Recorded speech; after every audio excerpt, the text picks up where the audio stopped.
Hello everyone, welcome to our channel. ఈరోజు కథ సంపూర్ణరావుది సిటీలో ఒక ఫ్యాక్టరీలో చిన్నపాటి ప్రైవేటు ఉద్యోగం. అతని శాలరీ చాలా తక్కువ. అతని భార్య కళావతి. భార్య గృహిణిగానే ఉంటుంది. వీళ్ళిద్దరికీ మగపిల్లలంటే విపరీతమైన వ్యామోహం.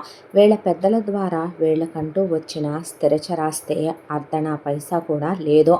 వీళ్ళు కష్టార్జితంతో బ్రతకాల్సిందే. కానీ కొడుకుల మీద ఉన్న వ్యామోహంతో వరుసగా 3 కూతుళ్ళని కన్నారు.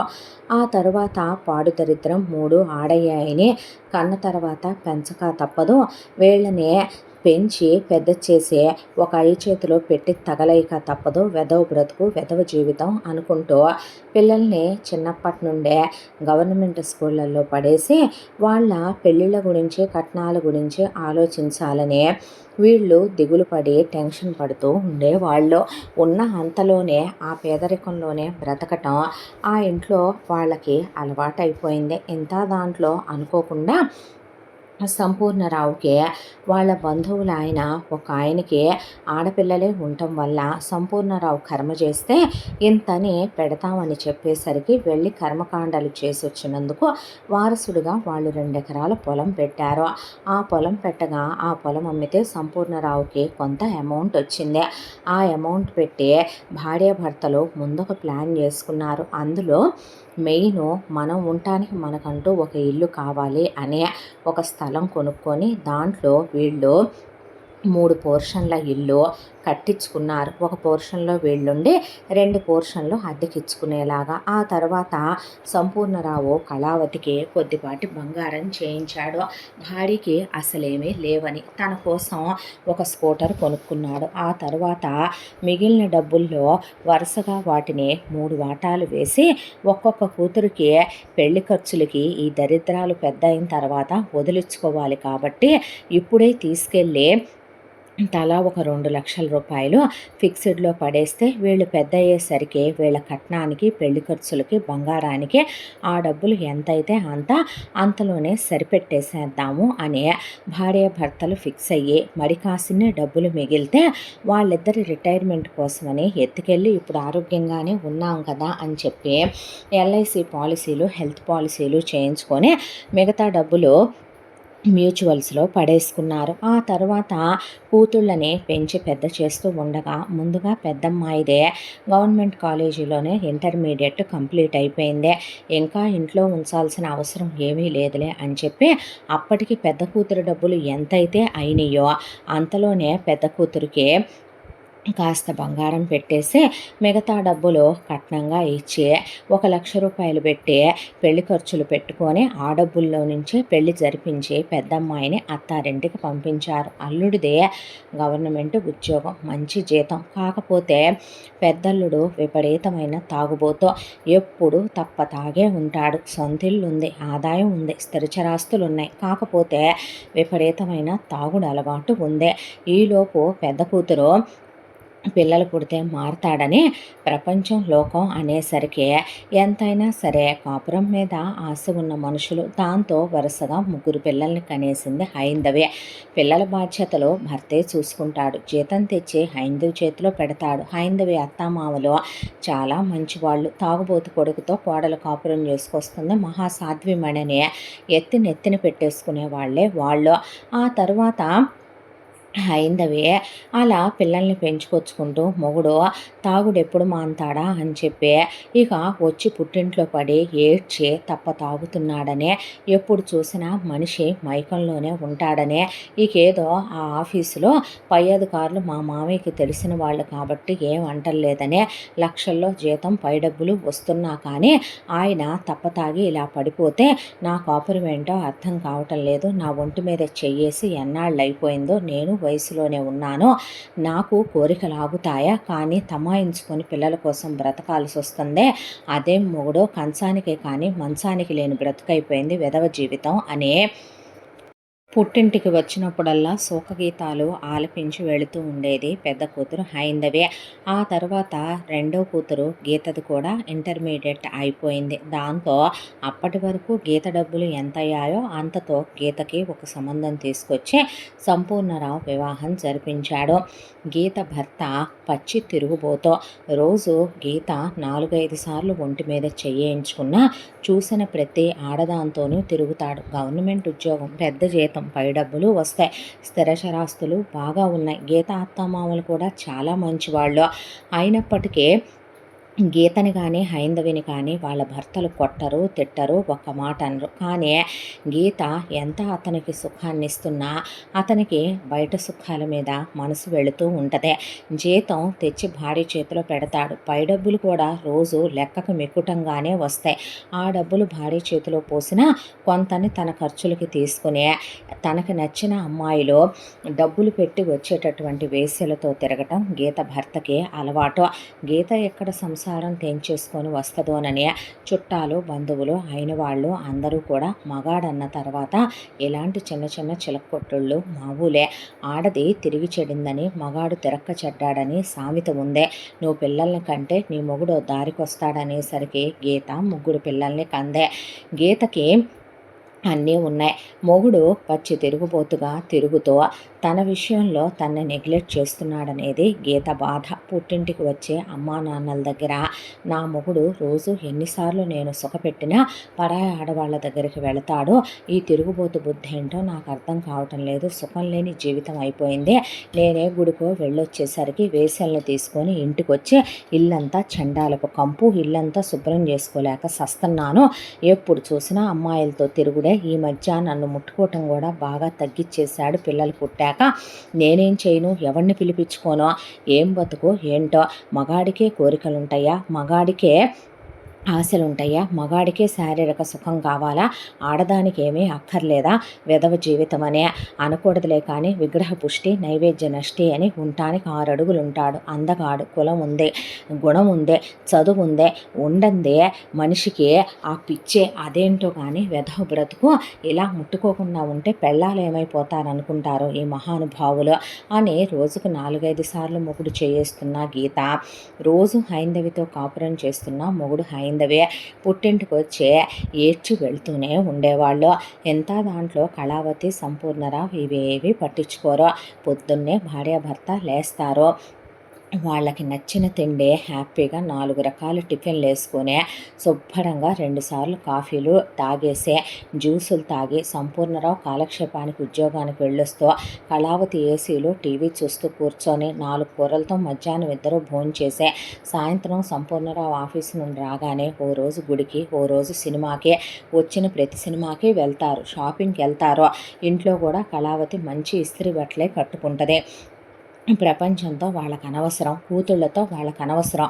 ట్రిప్పులకి వెళ్ళొస్తారో, ఎవడి బతుకు వాడిది, ఎవడి కర్మఫలం వాడిది. వాళ్ళు చేసుకున్న పాపానికి వాళ్ళకి అలాంటి రాత వచ్చింది, దానికి మనమేం చేస్తాం అనే వాళ్ళ జీవితాన్ని వాళ్ళు మాత్రం సంపూర్ణంగా అనుభవించే తల్లిదండ్రులు వీళ్ళు. ఇక 3వ కూతురు విషయానికి వస్తే 3వ కూతురు పేరు భైరవే. పెద్దమ్మాయిల, రెండో అమ్మాయిల, 3వ అమ్మాయి వెంటనే పెళ్లి చేసుకోను అని చెప్పింది. దాంతో ఇంటర్ అయిన భైరవే డిగ్రీలో జాయిన్ అయ్యిందే. భైరవికి మొదటి నుంచి కూడా సెల్ఫ్ రెస్పెక్టు చాలా ఎక్కువ, స్ట్రైట్ ఫార్వర్డ్ కూడా చాలా ఎక్కువ. డిగ్రీ అయిపోయిన తర్వాత భైరవి కొన్నాళ్ళు నేను ఉద్యోగం చేసుకుంటానంటే ఇంకా నయమేమన్నా కాదా, మన కులంలో ఆడపిల్లల్ని ఇప్పటిదాకా ఉంచటమే చాలా పెద్ద విషయం. అలాంటిదే నిన్ను ఇప్పటిదాకా ఉంచామంటేనే నలుగురు 4 రకాలుగా అనుకుంటున్నారు. ఇక నిన్ను ఉద్యోగాలకు పంపితే నీకు మొగుడిని మేం వెతకక్కర్లేదో, నువ్వే వెతుక్కొచ్చుకుంటానని చెప్తున్నావా ఏంటే? ఎవరితో ఏ తిరుగుళ్ళు తిరుగుదామనే వేషాలు వేద్దామనుకుంటున్నావా? పళ్ళు రాలుతాయని తండ్రి అంటే అసలు నీకు నెలసర్లు కరెక్ట్గానే వస్తున్నాయా? ప్రతి నెల నువ్వు బయట అవుతున్నావా? కొంపదీసి ఎవరినైనా మరిగావా? ప్రేమాయణాలు నడుపుతున్నావా? ఏది రాయిటు అనే కూతుర్ని లోపలికి తీసుకెళ్ళి ఒకసారి బట్టలు చూడాలంటే చెంప పగులుద్దమ్మా కొట్టానంటే, పిచ్చి పిచ్చి వాగుడు వాగావంటే ఎక్కడో ఉండరే శత్రువులు, ఆడవాళ్ళకి ఆడవాళ్లే శత్రువులు. మరి నీలాంటి తల్లులు ఎలా ఉంటారా అనే ప్రపంచంలో చాలామంది తల్లులు వీస్తుపోయేలా ఉంటుంది నీ ధోరణి మొదటి నుంచే. ఏం పాపం చేసుకుంటే పుడతారో మీలాంటి అమ్మా నాన్నలకే.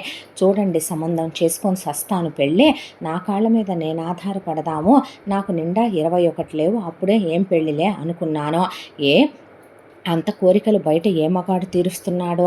16 ఏళ్ల పిల్లలకే కోరికలాగో. మీ నాన్నని నేను ఎప్పుడు పెళ్లి చేసుకున్నానో తెలుసా? నేను 13 ఏళ్లకు పెద్ద మనిషి అయితే మీ నాన్నిచ్చి నాకు 16 వచ్చాయో లేదో పెళ్లి చేశారో. అప్పటి నుంచి ఇప్పటి వరకు మీ నాన్నని నేను వదిలే ఉండలేను. అలాంటిదే నువ్వెలా మాట్లాడుతున్నావంటే, ఎవరికైనా ఒక వయసు వచ్చిన తర్వాత ఆకలి, దాహం, నిద్ర ఎలా కావాలో సుఖం కూడా అలాగే కావాలనిపిస్తుంది. వయసుకొచ్చిన ఇన్నాళ్ళు అయిపోయింది, నీకు ఆ కోరికలు కలగట్లేదంటే నమ్మనా? థూ, ఎలా మాట్లాడగలవమ్మా ఇంత అసభ్యంగా నువ్వు అనేసరికి, ఏమోలే ఎవడికి తెలుసు, చదివేస్తే ఎవరు ఎంత దూరమైనా వెళ్తారు, ఏకులు మేకులైపోతాయి, మీరు సంబంధం చూడండి అనేసరికి, సరేలేవే అని సంపూర్ణరావు పెళ్ళిళ్ళ పేరాయని పిలిపించి పెద్ద కూతురికి రెండో కూతురికి ఎలా కట్నాలు ఇచ్చాడో, బంగారాలు పెట్టాడో, భైరవికి కూడా ఇంకాస్త అమౌంట్ పెరిగింది. డిగ్రీ వరకు చదువుకుంది. పైగా అక్కలిద్దరి కన్నా భైరవి చిన్నది కాబట్టి భారీగానే కట్న కానుకలు, బంగారము పెట్టి ఇస్తామని చెప్పి సంపూర్ణరావు చెప్పేసరికి పెళ్ళిళ్ళ పేరయ్య ఒక సంబంధం తీసుకొచ్చాడు. తీసుకొస్తే భైరవి తన అక్కలు అనలేదు, కానీ తన అక్కల బ్రతుకులు ఒకవైపున చూస్తూనే, ఒకవైపున అమ్మా నాన్నలు ఎంత వెకిలి మందో, వాళ్ళ గురించి వాళ్ళు సెల్ఫిష్గా ఆలోచించుకునే స్వార్థపరులు, వాళ్ళ సుఖం దాకా వస్తే కూతుళ్ళని తాకట్టు పెట్టడానికి కూడా వెనకాడని తల్లిదండ్రులనే ఆ అమ్మాయికి తెలుసు. ఇక అక్కల విషయం అయోమయం జగన్నాథం. ఎందుకు ఇప్పుడు ఈ డిస్కషన్ అంతా అనే కాబోయేవాడితో నేను మాట్లాడాలి అనేపాటికి ఆ అమ్మాయి స్ట్రైట్ ఫార్వర్డ్కి వీస్తుపోయారు అక్కడి వాళ్ళు. పెళ్లి కొడుకు మాట్లాడతానండి అన్నాక, మీరు లోపలికి రండి అని లోపలికి తీసుకెళ్ళి, హైందవి కూర్చోండి అని, చూడండి మా పెద్ద బావకి విపరీతమైన తాగుడు అలవాటు ఉంది, మీరు కూడా అలాగే తప్పతాగి వస్తాను, నేను తాగుబోతునే అనేటట్టయితే మీకు నచ్చి మిమ్మల్ని మెచ్చే అమ్మాయిని చేసుకోండి. తాగుబోతు మగవాళ్ళంటే నాకు అసహ్యం, నాకు నచ్చదు. ఇక మా రెండో బావకి విపరీతంగా అమ్మాయిలతో తిరిగే అలవాటు ఉంది. నా వరకు నేనెంత పవిత్రంగా ఉంటానో నా భర్త అంతే పవిత్రంగా ఉండాలి అని అనుకునే అమ్మాయిని నేను. మీకు తిరుగుబోతు అలవాట్లు ఏవైనా ఉంటే గనక మీరు ముందే మీకు తగిన వాళ్ళని మీరు చేసుకోవచ్చు, మీరే గతి అనే ఇక్కడ నేనేమీ ఎదురు చూడట్లేదు. నాకు తిరుగుబోతు మగవాళ్ళని చూస్తే ముక్కలు ముక్కలుగా నరికేయాలి అనిపిస్తుంది. మగాడు ఏ తప్పులు చేసినా కరెక్ట్ అయిపోద్దా? అదే తప్పు భార్య చేస్తే ఒక మగాడు భరించగలడా చెప్పండి అనేసరికి, చూడండి భైరవి గారు, మీ స్ట్రైట్ ఫార్వర్డ్ నాకు చాలా నచ్చింది. నా పేరన్నా తెలుసండి మీకు అంటే, వాసు అంది భైరవి. అన్న తర్వాత, నా వరకు నాకు మీరు చాలా బాగా నచ్చారు, మీ స్ట్రైట్ ఫార్వర్డ్ నచ్చిందే. నాకు ఏ ప్రేమాయణాలు లేవండి, కాలేజీలో కూడాను నాది చిన్నపాటి ఉద్యోగమే, నేను తప్పుడు వ్యక్తిని కాదు, నాకు తాగుడంటే నాకే పడదు, స్మోకింగ్ అసలు అలవాట్లేదు. అమ్మాయిల వైపు కన్నెత్తి చూసే అలవాటే ఉంటే ఎవరో ఒక అమ్మాయిని ప్రేమించి పటాయించి పెళ్లి చేసుకుని ఉండేవాడిని, కానీ ఇలా అమ్మా నాన్నలు చూసినా మిమ్మల్ని పెళ్లి చూపులు చూడటానికి ఇక్కడ దాకా రానని మీరు గుర్తించాలి. మా అమ్మా నాన్నలకి మేమిద్దరం కొడుకులం. ఇక మా అమ్మా నాన్నలకే కోడళ్ళైనా కూతుళ్ళైనా రాబోయే కోడళ్ళే అనుకుంటారు వాళ్ళు. ఇక నా విషయం దగ్గరకు వచ్చేపాటికి, నేను చదువుకుంది కూడా డిగ్రీయే, నాకు వచ్చేది నెలకు 25,000 రూపాయలు జీతం. ఆ విషయంలో మీరేమీ బాధపడక్కర్లేదు వాసు, నేను డిగ్రీ వరకు చదువుకున్నాను, నేను ఉద్యోగం చేస్తాను, నాకు ఒక 25,000 రూపాయలు జీతం వస్తుంది. దాంతోపాటు నేను ట్యూషన్స్ చెప్తాను, ఒక 30,000 రూపాయలు ట్యూషన్స్ మీద వస్తాయి. ఆ డబ్బులు మొత్తం నేను మీకే ఇస్తాను.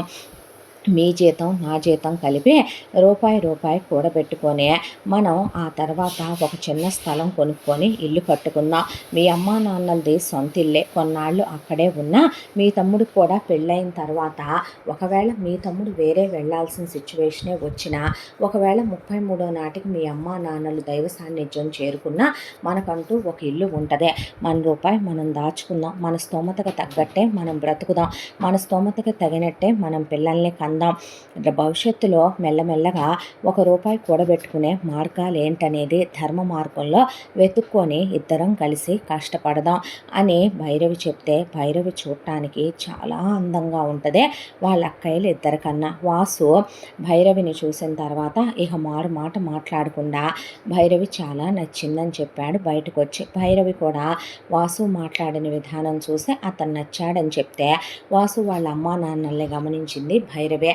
తన అక్కయ్యల అత్తామామలు మంచివాళ్లే, కానీ భైరవి అత్తామామలు మాత్రం అసలు భైరవి అత్తగారు వంచిన తల ఎత్తట్లేదు, భుజాల చుట్టూ కొంగు తీయట్లేదు. ఆవిడ నొసట్లో సింధూరం, ముఖాన బొట్టు, బొట్టు కింద కుంకుమ, పైన గంధం విభూది, గడ్డానికి గంధం, గొంతు దగ్గర బొట్టు, చేతుల నిండా మట్టి గాజులు, 16 అణాల సాంప్రదాయపు స్త్రీలాగా, భారతదేశపు గృహిణిలాగా ఉందావిడ. ఇక మామగారు మాటలు మాట్లాడుతూ సరదాగా జోకులు వేస్తూ అది బావగారు ఇది బావగారు అంటూ బాగా కలిసిపోయే ఫ్యామిలీ వాసు వాళ్ళదే. వాసు వాళ్ళ తమ్ముడు కూడా మా వదిన్ని ఎంత త్వరగా మా ఇంటికి పంపిస్తే అంత త్వరగా తీసుకొని వెళ్ళిపోతాం మావగారు అని చాలా సరదాగా మాట్లాడుతున్నాడు. ఒక ఆడపిల్లగా భైరవి ఒక మంచి ఫ్యామిలీ అట్మాస్ఫియర్నే ఎక్స్పెక్ట్ చేసింది. దానికి తగ్గట్టుగానే వాళ్ళ ఫ్యామిలీ ఉంది. దాంతో పెళ్ళికి సరే అనుకున్నారు. సింపుల్గా ఎంగేజ్మెంటు, ఆ తర్వాత సింపుల్గా పెళ్ళి జరిగిపోయి ఉన్న కట్నాలు వాళ్ళ నాన్న భైరవి చేతికి ఇవ్వకుండా వాసు వాళ్ళకే, పెద్దల్లుడికి రెండో అల్లుడికి అప్పగించినట్టు అప్పగించాడు. ఆ తర్వాత తనకిస్తే ఏంటి భర్తకిస్తే ఏంటి అని భైరవి అత్తారింట్లో కోడలిగా అడుగుపెట్టింది. ఆ తర్వాత మనుగుడుపులు 16 రోజుల పండగ అయిపోగానే భైరవి, వాసు నాకు కూడా జాబ్ వచ్చింది అంటే నీ ఇష్టం భైరవి అన్నాడు. పొద్దున్నే అత్తగారు బాక్స్ పెట్టిస్తుంది, ఇంట్లో పనమ్మాయి ఉంది, బట్టలమ్మాయి ఉంది, మామగారు జాబుకి వెళ్ళిపోతాడు, మరిది చదువుకోవటానికి వెళ్ళిపోతాడు, భైరవి వాసుతో పాటు ఉద్యోగానికి వెళ్ళిపోద్ది. ఇంట్లో ఏదైనా చిన్న చితకా పనులుంటే అత్తగారికి తను చేసి పెట్టుద్దే. అత్తగారు పర్లేదమ్మా అన్నా పర్లేదు అత్తయ్య అని ఆఫీసు నుంచి రాగానే అందరూ కలిసి కూర్చొని కాసేపు మాట్లాడుకుంటారు. వాసు ఏదైనా సినిమా వచ్చిందంటే వెళ్దామా అని తీసుకెళ్తాడు. ఆ తర్వాత వీళ్ళ పుట్టింటికి అప్పుడప్పుడు వెళ్ళొస్తారు. వాసు అంటే భైరవికి ఎంతో నమ్మకం. అసలు ఒక్కొక్కసారి భైరవి రాకపోయినా వాసు భైరవి వాళ్ళ పుట్టింటికి వెళ్ళి అక్కడ అత్తామామల్ని పలకరించే, మధ్యాహ్నం వెళ్ళి సాయంత్రం దాకా ఉండే వాళ్ళని సత్కరించి మరీ వస్తూ ఉండేవాడు. రెగ్యులర్గా మా పుట్టింటికి నేను వెళ్ళనేమో కానీ నువ్వు వెళ్ళాల్సిందే వాసు అంటే, ఈరోజు పెద్ద వదిన వచ్చిందే, ఈరోజు రెండో వదిన వచ్చిందే, పిల్లలతో ఆడుకుంటుంటే టైం తెలియలేదు భైరవి అని చెప్తే, పోనీలే వాళ్ళకి కొడుకు లేడని బాధపడుతూ ఉండేవాళ్ళు, నువ్వు కొడుకు అయిపోయావుగా అనేది భైరవే. మా అక్కయ్యలు తమ్ముళ్ళు లేడు అనుకునేవాళ్ళు, నేను కొడుకునవుతాననుకుంటే కూతురునయ్యా అని అనుకునేవాళ్ళు, నువ్వు వాళ్ళకి తమ్ముడివే, మా అమ్మ నాన్నల కొడుకువే అయ్యావనేసరికి వాసు నవ్వేసేవాడు. భైరవి ఒకవైపున ఉద్యోగానికి వెళ్ళొస్తూ ఆ డబ్బులు మొగుడికే ట్రాన్స్ఫర్ చేసేది అకౌంట్ నుంచే.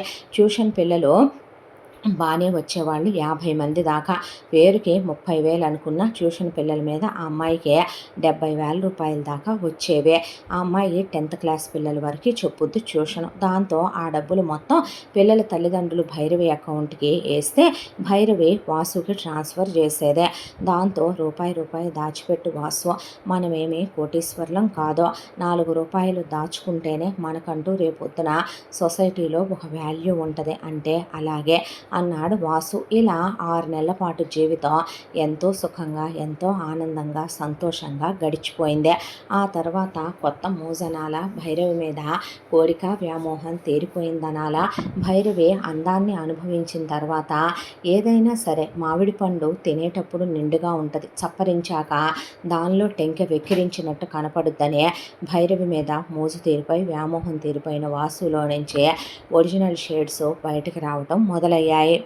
అప్పటి వరకు ఇంట్లో ఉన్న పని మనుషులు మెల్లగా మాయమవటం, సెలవులు ఎక్కువగా పెట్టడం మొదలుపెట్టి, అత్తగారు కాస్త ఈ బట్టలు ఉతికేసేవా, ఈ అంట్లు తోమేసేవా, పండగ వస్తుంది ఇళ్ళు దులిపేసేవా, కొంచెం బాత్రూములు కడిగేసి వెళ్ళరాదు, ఈ పూట నాకు బాలేదు వంట చేసేయరాదు అన్న భైరవి తప్పు పట్టుకునేది కాదు. మనిల్లే కదా, మనదే కదా అని చేసుకుపోతూ ఉండేదే.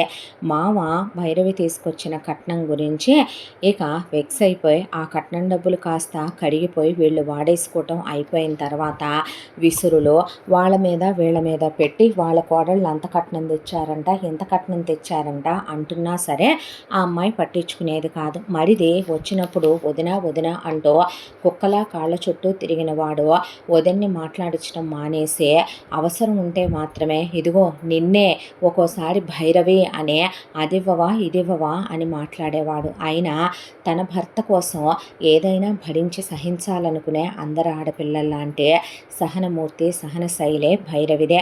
అయినా ఏమీ మాట్లాడేది కాదు. ఇవన్నీ శాశ్వతం కాదు. తన భర్త ప్రేమ తనకు ముఖ్యం అనుకునేదే ఆ అమ్మాయి. రాను రాను అత్త వేసే డ్రామాలు, మామ వేసే నాటకాలు, మరిది ప్రవర్తించే విసురులు విసుగులు అర్థమవటం మొదలయ్యాయి. వీళ్లతో నాకెందుకో, నా మొగుడు నాకు ముఖ్యంగానే అనుకుంటూ ఉండగానే ఆకాశం భళ్ళున తెల్లాడిందన్నట్టు వాసు ఒక రోజున బాగా తాగొచ్చాడు. భైరవి నువ్వు ఎందుకు తాగొచ్చావు? స్నేహితులు ఏమైనా ఒత్తిడి చేశారా? సరే వెళ్ళి ఈ రోజుకి పడుకో, రేపు మాట్లాడదాం అనేసరికి ఏంటే లెక్చర్లు ఇస్తున్నావు, క్లాసులు బీకుతున్నావు, కొడితే మొహం పగిలిపోద్దే అన్నాడు. తాగుబోతు వాడితో మనం మాట్లాడినా ఉపయోగం లేదులేమనమని తాగిన మనిషిని పడుకోనిచ్చి తెల్లారి పొద్దున్నే భర్త లేచాక రాత్రి నువ్వు నన్ను ఎలా మాట్లాడావో తెలుసా అన్న తర్వాత అనేశాడు. ఆ రోజు నుంచే భైరవి భర్తలో బాగా తేడా రావటం మొదలైందే. ఆ అమ్మాయి ఆఫీసు 5ంటికి అయిపోద్ది. ఆ తర్వాత 5:05కి బస్సు ఉంటుంది. ఆ బస్సు దొరికితే గనక భైరవి 5:30కి ఇంట్లో ఉంటుంది. 5:10కి 5:15కి ఉంటాయి తర్వాత బస్సులో.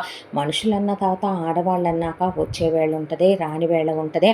ఒక 5-10 నిమిషాలు అటు ఇటు అవుతాయి. ఇప్పటి వరకు ఏమీ అనని మొగుడు ఇంటికి వచ్చి కూర్చొని ఆ అమ్మాయిని ఈరోజు 5:15 నువ్వు వచ్చేపాటికే ఎవడికి అపాయింట్మెంట్ ఇచ్చావే, ఎవడితో కులికొచ్చావే, బాగా సుఖపెట్టాడా, జుట్టు ఏంటే బాగా చెదిరిపోయింది, చీరేంటి వెనకాల నలిగిపోయిందే, ఓ వాడికి ముద్దులు ఇచ్చావా అందుకే లిప్స్టిక్ చెరిగిపోయిందా, ఇంతకీ బాగా సుఖపెట్టాడా, బాగా సుఖపడ్డావా అంటే ఏం మాటలవి, సంస్కారం లేకుండా మనిషివా పశువా నువ్వు, చదువుకున్న మృగంలాగా ప్రవర్తించావంటే మొహం పగిలిపోద్ది అనేసరికి ఎవడే చదువుకున్న మృగంలాగా ప్రవర్తించేది, బజారు దానిలాగా ఉద్యోగాల్ని అడ్డం పెట్టుకొని వెళ్ళి నీ ఇష్టం వచ్చినట్టు రోజుకో మగాడితో కులికొచ్చే పతితవి నువ్వా నేనా అనే పాటికే అలాంటప్పుడు నేను ఉద్యోగం మానేస్తానంటే మేము పట్టుకోగానే నువ్వు ఉద్యోగం మానేస్తానంటున్నావంటే గుమ్మడికాయల దొంగ ఎవరంటే భుజాలు తడుముకున్నట్టేగా. అంతా దాంట్లో వీళ్ళ ముష్టి బతుక్కి ఆ అమ్మాయి జీతం కావాలి. ఆ అమ్మాయి ఉద్యోగం మానేస్తే ఆ జీతం రాళ్ళు రావు. కానీ ఆ అమ్మాయిని అనుమానించాలి, అవమానించాలి. చుట్టుపక్కల వాళ్ళందరూ గోళ్ళెక్కి బయట గేట్ల దగ్గరకు వచ్చి తలుపుల పక్కన నుంచొని ఇదంతా వింటూ ఉంటే ఆ అమ్మాయిని పడేసి దవడ వాచిపోయిందాకా కొట్టాడు వాసు. ఆ అమ్మాయి ఆశ్చర్యపోయింది. అమ్మా నాన్నలకి ఈ విషయం చెప్పుకుంటే కడుపు చించుకుంటే కాళ్ళ మీద పడుద్దని ఇప్పుడు మమ్మల్ని ఏం చేయమంటావు, ఏ మొగుడు పెళ్ళాలన్న తర్వాత నెట్టుకుపోకుండా పోద్దే, అలా అనుకుంటే మీ పెద్ద బావ తాగుబోతాడు, రెండో బావ తిరిగిపోతాడు, నెట్టుకెళ్ళి పోవట్లేదు, సంసారాలు అన్నాక ఇలాగే ఉంటాయి, ఇష్టపడి మోజుపడి నచ్చేగా చేసుకున్నావు ఆ రోజున వాడు ఎలాంటివన్నీ కింద మీద పడక తప్పుతీగా ఏంటి, పెళ్ళైన తర్వాత ఇది ఇంకా బాగుంది, ఈ వంకన వచ్చి పుట్టింట్లో తిష్టేద్దాం అనుకుంటున్నావా, మేమేమి తేరగా లేవు నిన్ను పోషించటానికే, మొగుడిని వదిలేసి వచ్చిన కూతుర్ని మేమేమి ఇంట్లో పెట్టుకోం, పళ్ళు రాలుతాయని ఫోన్ పెట్టేశారు. ఆ రోజు నుంచి భార్యాభర్తల మధ్య మౌనం. ప్రతిరోజు ఒక గొడవ, ఏదో ఒక వంక. ఆ అమ్మాయి బాగా వంట చేసిన వంట విషయంలో గొడవ. ఆ అమ్మాయిని పడక సుఖంలో పెట్టి నరకమే చూపించేవాడు, టార్చరే చూపించేవాడు, హింసే పెట్టేవాడు. ఆ అమ్మాయిని కారణం లేకుండా రోజు కొట్టడమే, రోజు తిట్టడమే. ఎంతవరకని భరించాలో ఆ అమ్మాయికి శక్తి సరిపోయేది కాదు. ఒక రోజున భైరవి దగ్గర 8th క్లాస్ పిల్లాడు ఒకడు, మ్యామ్ ఇది ఇలాగేనా అనే పిల్లాడేదో డౌట్ అడుగుతూ నిలబడి వాడు చిన్న కుర్రాడు, వాడి భుజం భైరవి భుజంకి తగలటంతో ఏవే వావి వరుసలు లేవా నీకు, చిన్న పెద్ద తేడా లేదా నీకు, వీడితో కూడా కులుకుతున్నావా, అంత క్లోజ్గా మీద మీద పడిపోతున్నాడు వాడు అనేపాటికి భైరవి మనిషివా పశువా, కన్న బిడ్డ లాంటి పిల్లాన్ని పట్టుకొని టీచర్లకి స్టూడెంట్లకి రంకులు కడితే పోతావురా నువ్వు అనేపాటికి కన్నబిడ్డ అంటున్నావంటే వీడితోనే కాదు, రోజు వీడిని ట్యూషన్ దగ్గర దింపి పిక్ చేసుకునేది వీడి బాబేగా. వాడి మీద మోజుపడే వాడితో లాడ్జీలకు వెళ్ళొస్తున్నావా అనేపాటికి అప్పుడే పిల్లాడాళ్ళ అమ్మా నాన్న వచ్చి ఇక నుంచి మా వాడు ట్యూషన్కి రాళ్లే మిస్ గారు అనే ఇలాంటి వాడితో ఎలా కాపురం చేస్తున్నారండి. మా ఆయన నిప్పులాంటి మనిషే, మిమ్మల్ని ఓ చెల్లెల్లా చూస్తారేమో కానీ ట్యూషన్లకు వచ్చే ప్రతి మగాడి దగ్గరికి పెళ్ళాం వెళ్ళొద్దు అనుకునే ఇలాంటి విధవల్ని చెప్పుతో కొట్టాలనే పిల్లాన్ని తీసుకొని వెళ్ళిపోయారు వాళ్ళు. ఆ తర్వాత అది ఎంత ధైర్యంగా నన్ను చెప్పు తీసుకొని కొడతానంటన్నా, నువ్వు మొగుడిని వెనకేసుకురాలేదంటే ఏమనాలే నిన్ను. అవునులే, నీ విటుల్నే నేను అనకూడదు కానీ నీ విటుల పెళ్ళాలు, నీ విటులు అందరూ నన్ను అంటన్నా నువ్వు చూస్తా ఊరుకుంటావు కదో.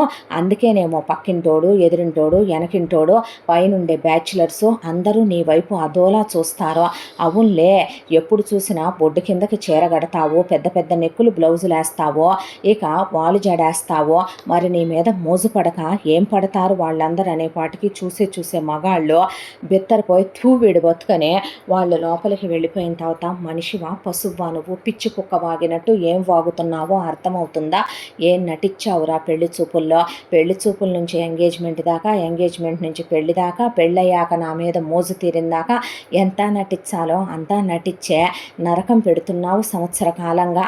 భరిస్తాను ఒక రోజుకే భరించే శక్తి నాలో అయిపోయిన రోజు నీ బ్రతుకేమవుద్దో చూసుకో అనేపాటికే ఏంటే ఎదురు మాట్లాడుతున్నావని ఆ పక్కనే ఉన్నటువంటి పలక తీసుకొని ఆ అమ్మాయి తల మీద వేసి పెట్టి కొట్టేపాటికి తల పగిలిపోయిందే. ఆ తర్వాత ఆ అమ్మాయి హాస్పిటల్కి వెళ్ళి కట్టించుకొని వచ్చే ఇక నా వల్ల కాదు, ఈ సంసారం నేను చెయ్యలేను, నాకు నువ్వు వద్దు, ఈ కాపురము వద్దు, ఈ సంసారము వద్దు అంటే ఈలోపు కళ్ళు తిరిగి పడిపోయింది భైరవే. కనుక్కుంటే ప్రెగ్నెంట్ అని, 3rd మంత్ క్రాస్ అయిందని తెలిసిందే. ఈ దరిద్రాల్లో పీరియడ్స్ రాలేదనే విషయం కూడా నేను తెలుసుకోలేదు. నేను ఒక అజ్ఞానురాల్ని, ఏమీ వాడను కూడా వాడలేదు ఈ దరిద్రుడు. నాకు ఇప్పుడు నా బతుకే భారంగా బరువుగా క్వశ్చన్ మార్కులా ఉంది. మళ్ళీ ఇంకో జీవిని భూమి మీదకి తీసుకొచ్చి వాళ్ళని బాధ పెట్టడం ఎందుకు? అబార్షన్ చేయించేసుకోవాలని అమ్మాయి వెళ్తే హాస్పిటల్ దగ్గరికి వెళ్ళి నేను మారిపోయాను, నేను తప్పు చేశాను, చెప్పుడు మాటలు విన్నాను, ఇంకెప్పుడు ఇలా చేయను, నన్ను క్షమించు అని ఆ అమ్మాయి కాళ్ళ మీద పడి ఆ అమ్మాయి కాళ్ళు పట్టుకొని దండం పెట్టి బిడ్డని చంపొద్దు, బిడ్డ అంటే నాకు ఎంతో ఇష్టం, నేనెంతో ప్రేమను పెంచేసుకున్నాను, నువ్వు కడుపుతో ఉన్నావు అన్న దగ్గర నుంచి అని వాసు అనేసరికి భైరవి నిజంగా పిల్లలు పుడితే మారతావా అంటే ప్రమాణం చేసి చెప్తున్నాను మారతాను అన్నాడు. అత్తమామలో అమ్మ నువ్వు అబార్షన్ చేయించుకొని మా వారసురాలను భూమి మీదకి రానివ్వకుండా చెయ్యకమ్మా, వాడు నిజంగానే మారిపోతాడు, మా వంశాంకురాన్ని మా చేతిలో పెట్టమ్మా, మేము తప్పు చేస్తాం, మమ్మల్ని క్షమించు, ఇక నుంచే నిన్ను కూతుర్లా చూసుకుంటాం, ఇళ్ల పక్క పనికి మాలిన వాటి చెప్పుడు మాటలు విని మీ మామగారికి ఆఫీస్ దగ్గర జనాలు ఉన్నయి లేనియి కట్నాలు మా కోడళ్ళు అంత తెచ్చారు ఇంత తెచ్చారని నూరి పోస్తే బాధేసి ఏదో ఆయన నేను యాష్టత పడ్డాం అనేసరికి మడిది వచ్చే వదిన, నా అన్న పిల్లలు నా పిల్లలు లాంటి వాళ్ళు, నువ్వు అబార్షన్ చేయించుకోకు, నీ కాళ్ళు పట్టుకుంటాను. చిరాకు వదిన, చికాకు. ఒకవైపున కాలేజు, ఎడ్యుకేషను, ఫ్రెండ్స్, డిస్టర్బెన్స్లో, ఒకవైపున సబ్జెక్టులు అర్థం కాక ఏదో చికాకులో నిన్ను విసుక్కున్నాను వదిన, ఐఎమ్ రియల్లీ సారీ అనేసరికి నిజంగా మారిపోయారనే అనుకుంది పిచ్చిదే. వీళ్ళు కూడా ఆ లెవెల్లోనే యాక్ట్ చేశారు. ఆ తర్వాత 9 నెలలు నిండి భైరవి బాబుని ప్రసవించింది. బాబు పేరు ఆర్య అని పెట్టుకున్నారు. ఎంతో ముద్దుగా అచ్చం భైరవిని జిరాక్స్ తీసినట్టే అంత అందంగా పుట్టాడు బుడ్డోడు. పిల్లాడు పుట్టాక వెంటనే పిల్లలు వద్దని తనకి త్వరగా ప్రెగ్నెన్సీస్ వస్తున్నాయని కాపర్టీ వేయించుకొచ్చుకుంది భైరవే. మాడిపోయాడనుకున్న మొగుళ్ళో నుంచి మళ్ళీ ఒరిజినాలిటీ బయటికి రావటం మొదలయ్యిందే. ఇక ఎందుకు అలా నటించాం, మళ్ళీ ఎందుకు ఇలా మారావంటే, ఇప్పుడెక్కడికి వెళ్తావే, దిక్కున్న చోట చెప్పుకోవే వెళ్ళి, అంతకుముందు పిల్లలు పుట్టలేదనే పాటికి కడుపు వచ్చిన అబార్షన్ చేయించుకొని తెగదెంపులు చేసుకొని వెళ్ళాలనుకున్నావు కదే, ఇప్పుడు నీ బ్రతుకు నా కాళ్ళ దగ్గరే. బయటికి వెళ్తే వీడిని తండ్రి లేని కొడుకుగా పెంచుతావా, లేకపోతే నువ్వు కుంతివై వాడిని కరుణుణ్ణి చేస్తావా అని ఇష్టం వచ్చినట్టు మాట్లాడితే అత్త మూసుకొని జాలే కానీ పీకిన క్లాసులు నా కొడుక్కి వెళ్ళి పనులు చూసుకో అని ఇంట్లో పని మనుషుల్ని తీసేసే ఇంటి పని వంట పని మొత్తం ఆ అమ్మాయే చూసుకోవటం, ఒకవైపున ట్యూషన్ల డబ్బులు లాక్కోవటం, ఆ అమ్మాయిని కొట్టటం, తిట్టటం, అనుమానాలు, అవమానాలు, ఒకవైపున ఆ అమ్మాయి ఉద్యోగం చేయించి ఆ డబ్బులు తీసుకోవటం, మాట్లాడితే పిల్లాడిని చంపేస్తానంటాం, గెంటేస్తానంటాం, నువ్వు వెళ్ళొచ్చేలోపు పిల్లాడు ఏమైపోతాడో చూసుకో అంటాం, అలా అని ఇంట్లోనే ఉంటానంటే నేను ఒప్పుకోనంటాం, నీ పిల్లాడు నీకు కావాలంటే నువ్వు అయి చేయి ఈ చేయి అనే పిల్లాడిని అడ్డం పెట్టి ఓపెన్గా వీళ్ళ అమ్మాయిని ఎమోషనల్ బ్లాక్మెయిల్ చేయడం మొదలుపెట్టారు. ఈలోపు భైరవి మరిది ఒకదాన్ని ప్రేమించానని పెళ్లి చేసుకొని తీసుకొచ్చాడు. అది హౌస్ వైఫ్. వాడు ఉద్యోగానికి వెళుతున్నాడు. భైరవి మరిదే. ఇక వచ్చింది కాస్త బజారు మనిషిలాగా ఉంది చూడటానికే. ఇక వచ్చి రాగానే భైరవి మామ అప్పటి వరకు లేవు కానీ వెకిలి వేషాలు, కనీసం చిన్న కొడుకు పెళ్ళామని కూడా చూసుకోకుండా కోడలితో వెకిలిగా ప్రవర్తించటం, కోడలి కోసం చెప్తే బాగోదు కానీ ఎన్నరవేర్లు కొనుక్కురావటం, మల్లెపూలు కొనుక్కురావటం, గదుల్లోకి పట్టపగలే కోడలితో లోపలికి వెళ్ళి గంటలు ఉండి చేయకూడని పనులు, దిగజారిపోయిన పనులు, పడకలు పంచుకోవటాల దాకా వెళ్ళిపోవటం. అత్త ఉషోబా సినిమాకి వెళ్ళి రావాలి, హరికథకి వెళ్ళి రావాలి, పేరంటానికి వెళ్ళి రావాలని తెలిసి కూడా తెలియనట్టే నటించటం. మరొక వైపున మామతో అయిపోయింది అంటే మరొక వైపు నుంచే ఇక భైరవి మొగుడు వాసు విషయానికి వస్తే, వాసు ఏమన్నా ఉందా నడువని తమ్ముడు పెళ్ళాం నడుము వైపు చూడటం, కావాలని వాసు ముందే వంగుని ఊడుస్తుంటే అలా చూడటం చండాలంగా. మరదలంటే కన్న కూతురితో చెల్లెలతో సమానం, నాశనం అయిపోతావు వేషాలు వేస్తే అనేసరికి ఆ అమ్మాయిని అందరి ముందు పడేసి కొట్టడం, పిల్లాన్ని ఒళ్ళో వేసుకొని ఉండే ఆ అమ్మాయి అలా అందని వెనకమాల దొరికిన చీపిరి కట్ట తీసుకొని మెడ మీద కొడితే మెడ ఎముక డిస్ప్లేస్ అయ్యి ఆ అమ్మాయి మెడకి కుక్క బెల్ట్ వేయించుకొచ్చుకొని ఆ అమ్మాయి ట్రీట్మెంట్ ఆ అమ్మాయి చేయించుకోవాలి. చేతికి రూపాయి ఎవరో పిల్లాడికి తినటానికి ఏమైనా తెచ్చుకోవాలన్నా ఆ అమ్మాయి ఓవర్ టైం చేయాల్సిందే. బిడ్డని ఇక్కడ వీళ్ళు పట్టించుకోరు. పిల్లాడు మలానికి వెళ్ళినా మూత్రానికి వెళ్ళినా అందులో పడి కొట్టుకోవాల్సిందే. ఇంటికి రాగానే ఇంట్లో చాకిరి చేయాలి. అటు కన్నవాళ్ళు పట్టించుకోరు. తల బద్దలైపోతూ ఉండేది భైరవికి. ఇంత దాంట్లో ఒక రోజున భైరవి ఆఫీస్ నుంచి వచ్చేసరికి డైరెక్ట్గా మొగుడు మరదల్ని ఒళ్ళో కూర్చోబెట్టుకొని మరదలి నడుము ముద్దు పెట్టుకుంటూ మరదలికి లంగా బొందు నోటితో లాగుతున్నాడు. ఆ అమ్మాయి అలా చూస్తూ నుంచుంటే, ఏమీ లేదక్క, లంగా బొందు పీటముడి పడిపోతే బావ సాయం చేస్తున్నాడు పంటితో తీసనేసరికి ఆ అమ్మాయి ఏమీ మాట్లాడలేదు, మౌనంగా ఊరుకుంది. ఆ తర్వాత ఒక రోజున ఇక చాక్లెట్ ఒక్కవైపు తోడికోడలు బొడ్డు దగ్గర, మొగుడు మూతి దగ్గర అంటుంది. ఏం జరిగిందో ఆ అమ్మాయికి పరిస్థితి చాలా క్లియర్గా అర్థమైంది. మరొక వైపున మామ తలకి రంగేయించుకొచ్చుకోవటం, ఆ తర్వాత తోడుకోడల్ని తీసుకొని గదుల్లోకి వెళ్ళటం, ఒక రౌండ్ మొగుడు వెళ్ళి రావటం, ఆఫీస్ నుంచి మొగుడు మధ్యలో రావటం, ఎప్పుడూ లేనిదే పడక గది మీద ఇక ఆ అమ్మాయి ఏమి నిఘా వేసి ఉంచుద్దే అసహ్యంగా అనిపించటం మొదలైందే. తోడికోడలతో ఓపెన్గా వీళ్ళు తండ్రి కొడుకులు కులుకుతున్నారని అర్థమైంది. ఇంత తెలిసే మరిదికి అన్నీ తెలుసు. వాడు పెళ్ళాన్ని ఒక్క మాట అనుకోడు. అది ఎవడితో తిరిగినా రాత్రికి వాడితో చేయించుకుంటే చాలు, వాడితో కాపురం చేస్తే చాలు. పైగా వాడి పెళ్ళాన్ని అత్త ఏమీ అనదు అంటే వాడు ఊరుకోడు. అమ్మని కూడా చూసుకోకుండా అత్తని పడేసి తంతాడు. పైగా ఎక్కడ మామని చిన్న కోడలు గదిలోకి వెళ్ళనివ్వకపోతే తన ఒంటి మీద చెయ్యేయడోనని అత్త సైలెంట్గా ఊరుకుంటుంది. ఇవన్నీ చూస్తున్న భైరవికి గుండె బద్దలైపోతూ, ఏ మనిషికైనా సహనం ఓర్పు అనేవి చచ్చిపోయే క్షణాలంటూ ఒకటొస్తాయి. ఇంత దాంట్లో కూడా వాసు ప్రతిరోజు తాగుతాడు ఇంట్లో కూర్చుని. తన కోసమని స్టఫ్ కోసం స్నాక్స్ తెచ్చి వార్డ్రోబ్లో పెట్టుకుంటాడు. అవి భైరవి ముట్టుకోకూడదు. అత్త మామలు స్నాక్స్ తింటారు, మడిది తోడుకోళ్ళు తింటారు, పిల్లాడు ఫ్రిజ్ తీయకూడదు, ఏం ముట్టుకోకూడదు. పిల్లాడికి 3 ఏళ్ల వయసు వచ్చింది. పిల్లాడిని స్కూల్లో వేయాలంటే వెళ్ళి వాడెవడికి పుట్టాడో వాడి బాబుని వేయమనవే అనే పాటికి పక్కా ఇంట్లో వాళ్ళందరూ నవ్వితే, నిజమే, ఎవడికి పుట్టాడు వాడి బాబు ఎవడో కరెక్ట్గానే అడిగాడుగా వీడు నన్ను, నిజమే, వాడి దేవుడి బిడ్డ, వాడు నా బిడ్డ, వీడికి ఏ సంబంధము లేదు కదూ నా బిడ్డతో అని ఆ అమ్మాయి మనసు నిర్లిప్తతతో మూసుకుపోయింది.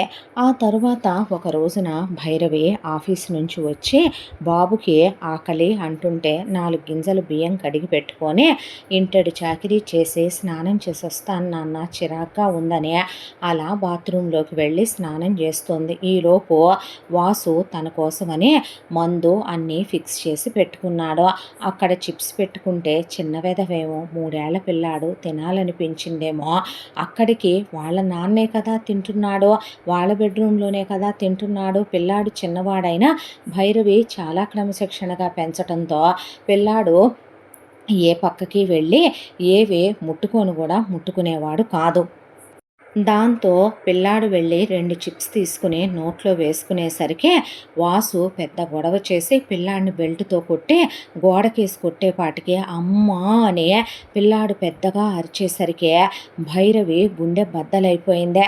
గబా గబా నైటీ వేసుకుని పరిగెత్తుకుంటూ బయటకు వచ్చేపాటికి పిల్లాడికి రక్తం కారిపోతున్న టీవీ చూస్తూ ఒకవైపున అత్తామామలు మడిది జోకులేస్తూ తోడుకోడలు ఒళ్ళో కూర్చొని ద్రాక్ష పళ్ళు తినిపిస్తూ వాసు మందు తాగుతూ చాలా చీప్గా ఉంది కొంప, చీ కొంపలో ఉండటం కన్నా మనుషులు శ్మశానాల్లో ఉండటం నయమని గబా గబా బట్టలు మార్చుకొని కళ్ళు తుడుచుకొని కన్నీళ్లతో ఉరుకులు పరుగుల మీద పిల్లాడిని హాస్పిటల్లో చేర్చి ఆ అమ్మాయికి ఉన్న ఒక వేలి ఉంగరం ముందు అది తీసేసి అమ్మి పడేసి పిల్లాడికి ట్రీట్మెంట్ చేయించి తీసుకొచ్చుకుందే. ఆ తర్వాత నుంచి ఇక రోజుకొక గండం దినదిన గండం నూరేళ్ళ ఆయుష్ దినదిన గండం నూరేళ్ళ ఆయుష్ ఇలా కాలం గడిచిపోతూ ఆ అమ్మాయిని నోరెత్తనివ్వకుండా వీళ్ళు కొట్టి తిట్టి ఆ అమ్మాయే పిల్లాడిని స్కూల్లో జాయిన్ చేసుకుని పిల్లాడికి ఫీజు కట్టుకుంటూ తన ఆఫీసు నుంచి వచ్చేంత వరకు పిల్లాడిని స్కూల్లోనే ఉంచుతూ ఇలా కాలచక్ర ప్రవాహంలో భైరవికి వివాహం అయ్యి 8 సంవత్సరాలు, బాబుకి 7 సంవత్సరాల వయసు వచ్చేసిందే. ఒక రోజున హద్దు మీరిపోయిన వీళ్ళ వ్యవహారం చాలా దూరం వెళ్ళిపోయా. ఆ అమ్మాయి ఆఫీసు నుంచి వచ్చేసరికి వాసు వాళ్ళ నాన్న ఇద్దరూ కలిసి మరదల్ని గదిలోకి తీసుకెళ్ళి పిల్లాడిని తీసుకుని వచ్చిన భైరవి నువ్వు వెళ్ళి కూరగాయలు తీసుకురాపో అని అత్త అందని చెప్పి నువ్వు ఇక్కడే ఉండు నాన్న నేను వస్తానని భైరవి కూరగాయలకు వెళ్ళేసరికి తండ్రి కొడుకులు కలిసి ఒకవైపున మరదలితో కులుకుతూ వాసు కోడలితో కులుకుతూ వాసు వాళ్ళ నాన్న కలిసి పిల్లాడిని లోపలికిట్రా వచ్చి బ్రాందీ పోయిరా అనే పిల్లాడు వాళ్ళ వైపు అలా చూస్తుంటే పిల్లాడితో ఐస్ క్యూబ్లు వేయించుకుంటూ నేను ఇలాంటి చెయ్యను అమ్మ ఊరుకోదంటే పిల్లాడిని బాగా కొట్టారు బెల్టులు పెట్టే. వచ్చిన భైరవికి గుండె తరుక్కుపోయిందే. మనుషుల పశువుల ఇది కొంప బ్రోతల్ హౌసా, మనుషులంటారా అసలు మిమ్మల్ని అనేపాటికి ఏమే ఒళ్ళు బలిసిందా అనే ఆ అమ్మాయిని కొట్టబోతూ ఉండగా పిల్లాడు మా అమ్మనే కొడతావా అన్నాడని పిల్లాడిని విసిరి గోడకేసి కొట్టేపాటికి మొగుడు సుఖాన్ని ఇవ్వకపోతే ఇక్కడ సుఖాన్ని ఇవ్వటానికి నేను లేనా, మొగుడు సరిపోకపోతే అని మామనేసరికి చెప్పు తెగుద్ది కొడితే నీకనే అక్కడి నుంచి పిల్లాడికి బాగా గాయాలయ్యి హాస్పిటల్కి తీసుకెళ్తే పిల్లాడికి ఒక బోన్ ఫ్రాక్చర్ అయ్యి తలకి 4 కుట్లు పడ్డాయి. పిల్లాడిని హాస్పిటల్లోనే ఉంచి ఆ భైరవి మాతలాగానే తిరిగొచ్చి వీధిలోనే నుంచుందే. ఆ అమ్మాయికి కూడా బాగా గాయాలయ్యే కట్లు కట్టే ఉన్నాయి ఆల్రెడీ. మీరు అసలు మనుషుల పశువులారా, ఏం జన్మెత్తారా మీరు? పశువాడిని పట్టుకొని ఎముకలు ఇరిగిందాకా కొడతావా నువ్వు? నీలాంటి వాడితో ఇన్నాళ్ళు కాపురం చేసి పెద్ద మహాపాపమే చేశానురా నేను, ఇంకా ఆ పాపం చెయ్యాలనుకోలేదు. ఏంటే రెచ్చిపోయి మాట్లాడుతున్నావు? నా కొడుకుతో కాపురం చెయ్యాలని లేదనే నిర్ణయించుకొని వచ్చానే నేను అని ఆ అమ్మాయి లోపలికి వెళ్ళి తన సర్టిఫికేట్స్ బాబు బట్టలు తన బట్టలు సర్దేసుకుంటూ ఉండగా ఎక్కడికే నువ్వెళ్ళేది అని పడేసి అందరూ కలిసి ఆ అమ్మాయిని చాలా భయంకరంగా కొట్టారు. ఎముకలు విరిగిపోయినాయి. అలాగే ఆ అమ్మాయి బ్యాగు వదలకుండా వీళ్ళని ప్రతిఘటించి రోడ్డు మీదకి పరిగెత్తుకొచ్చి ఆ తర్వాత ఆ అమ్మాయి ముందు ఆటో పట్టుకొని అన్నా నన్ను కాస్త మహిళా పోలీస్ స్టేషన్ దగ్గర దించని పిల్లాడిని కూడా దారిలో హాస్పిటల్కి వెళ్ళి తీసుకొని పోలీస్ స్టేషన్కి వెళ్ళి కూర్చుంది భైరవి. దాంతో వీళ్ళ ఫ్యామిలీ మొత్తాన్ని పట్టుకొచ్చారు పోలీసులు. మా కోడలతో మేము మాట్లాడుకుంటాం, మీరు పెద్ద ఇష్యూ చేయొద్దు అన్నాక నేను మాట్లాడాల్సింది ఏమీ లేదు ఎస్ఐ గారు, మీ చెల్లో మీ అక్కో అయితే మీరు ఎలా చూస్తారండి? నాలాంటి ఆడదాని పరిస్థితి, నేను అనుభవించిన నరకం 8 సంవత్సరాలు ఇంకా నాకు భరించే ఓపిక లేదండి అని ఆ అమ్మాయి అనేసరికి ఆవిడ ఎఫ్ఐఆర్ ఫైల్ చేసేయమంటే చేయబోతుండగా ఆగండి అని ఈలోపు భైరవి వాళ్ళ అమ్మ నాన్న ఇద్దరు ఇద్దరు అక్కలు వచ్చి ముందు మా అమ్మాయిని మేము ఇంటికి తీసుకెళ్ళి మాట్లాడుకుంటాం, టైం ఇవ్వవమ్మా అని చెప్పి ఇంటికి తీసుకొచ్చారు. తీసుకొచ్చాక ఏమే ఒళ్ళు బలిసిందా, కొవ్వెక్కిందా, ఆయన ఏమంత పెద్ద దెబ్బలు కొట్టాడనే, మహా పిల్లాడికి ఇరిగిపోయింది ఒక ఎముక, నీకు ఇరిగిపోయింది ఒక ఎముక, అలా అనుకుంటే పెళ్ళాల మీద యాసిడ్లు పోసి పీకలు పోసి పెళ్ళాలనే సావుదాకా తీసుకెళ్ళి ఉరేసిన మొగుళ్ళతో కూడా పెళ్ళాలు కాపురాలు చేస్తున్నారు. యాషాలు వేస్తున్నావేంటే యాషాలు అనేపాటికి వాళ్ళక్కలు వచ్చే, అబ్బో నువ్వు గాంగా కాపురం చేస్తున్నావు, నీ మొగుడు గాంగా తప్పులు చేస్తున్నాళ్లే కానివమ్మ, మరీ కాకపోతే ఇలాంటివన్నీ గూట్లో పిచ్చుకి గుడ్డు పెట్టినట్టు చూసి చూడనట్టు ఊరుకోవాలి. ఆయన ఎవరితో కక్కుర్తి పడ్డారు, మీ మామైనా నీ మొగుడైనా, నీ తోడికోడలతోనే కదా, నువ్వేమైనా మీ మామయ్యని సుఖపెడుతున్నావా ఏంటి, నేనెప్పుడు తన్నేమి వద్దనలేదు, తనే నన్ను దూరం పెట్టుద్దే అనేపాటికి, ఒరే నువ్వు మామవిరా, తండ్రి లాంటి వాడివిరా, ఎలా మాట్లాడగలుగుతున్నావురా నువ్వు అలాగా అనేపాటికి, నా మీద అంత రెచ్చిపోయి మాట్లాడతావు, నీ పెళ్ళైపోయిన ఎంతకాలంగా నా కొడుకుని మీ అమ్మ ఇంటికి పిలిపించి మీ అమ్మ నాన్న కలిసి బయటికి వెళ్ళి నీ ఎక్కలు షిఫ్ట్లు వైజ్గా నా కొడుకుతో కాపురం చేసి సుఖపడేళ్ళినప్పుడు ఎక్కడికి వెళ్ళిందే నీకు ఆ నీతి అనేపాటికి భైరవి అక్కల వైపు అలా చూస్తే, నిజంగా తప్పుడు పనులు నువ్వు మా అక్కలతో చేశావా అని వాసుని అనేపాటికే, మన పెళ్ళైన దగ్గర నుంచి మీ అక్కలు ఊరు నుంచి వస్తారు, మీ బావలు ఇచ్చే సుఖం చాలేదంటారు, దాంతో నాకు కబురు పెడతారు, నీకు చాలాసార్లు నేను వెళ్ళానని తెలుసుగా, ఒరే నిన్ను వాళ్ళకి తమ్ముడు అన్నాను కదరా, వీళ్ళ కొడుకు అన్నాను కదరా, దాందే ఉంది, వాళ్ళు కనపడేలా చేశారు, నీ బావలు సుఖాన్ని ఇవ్వకపోతే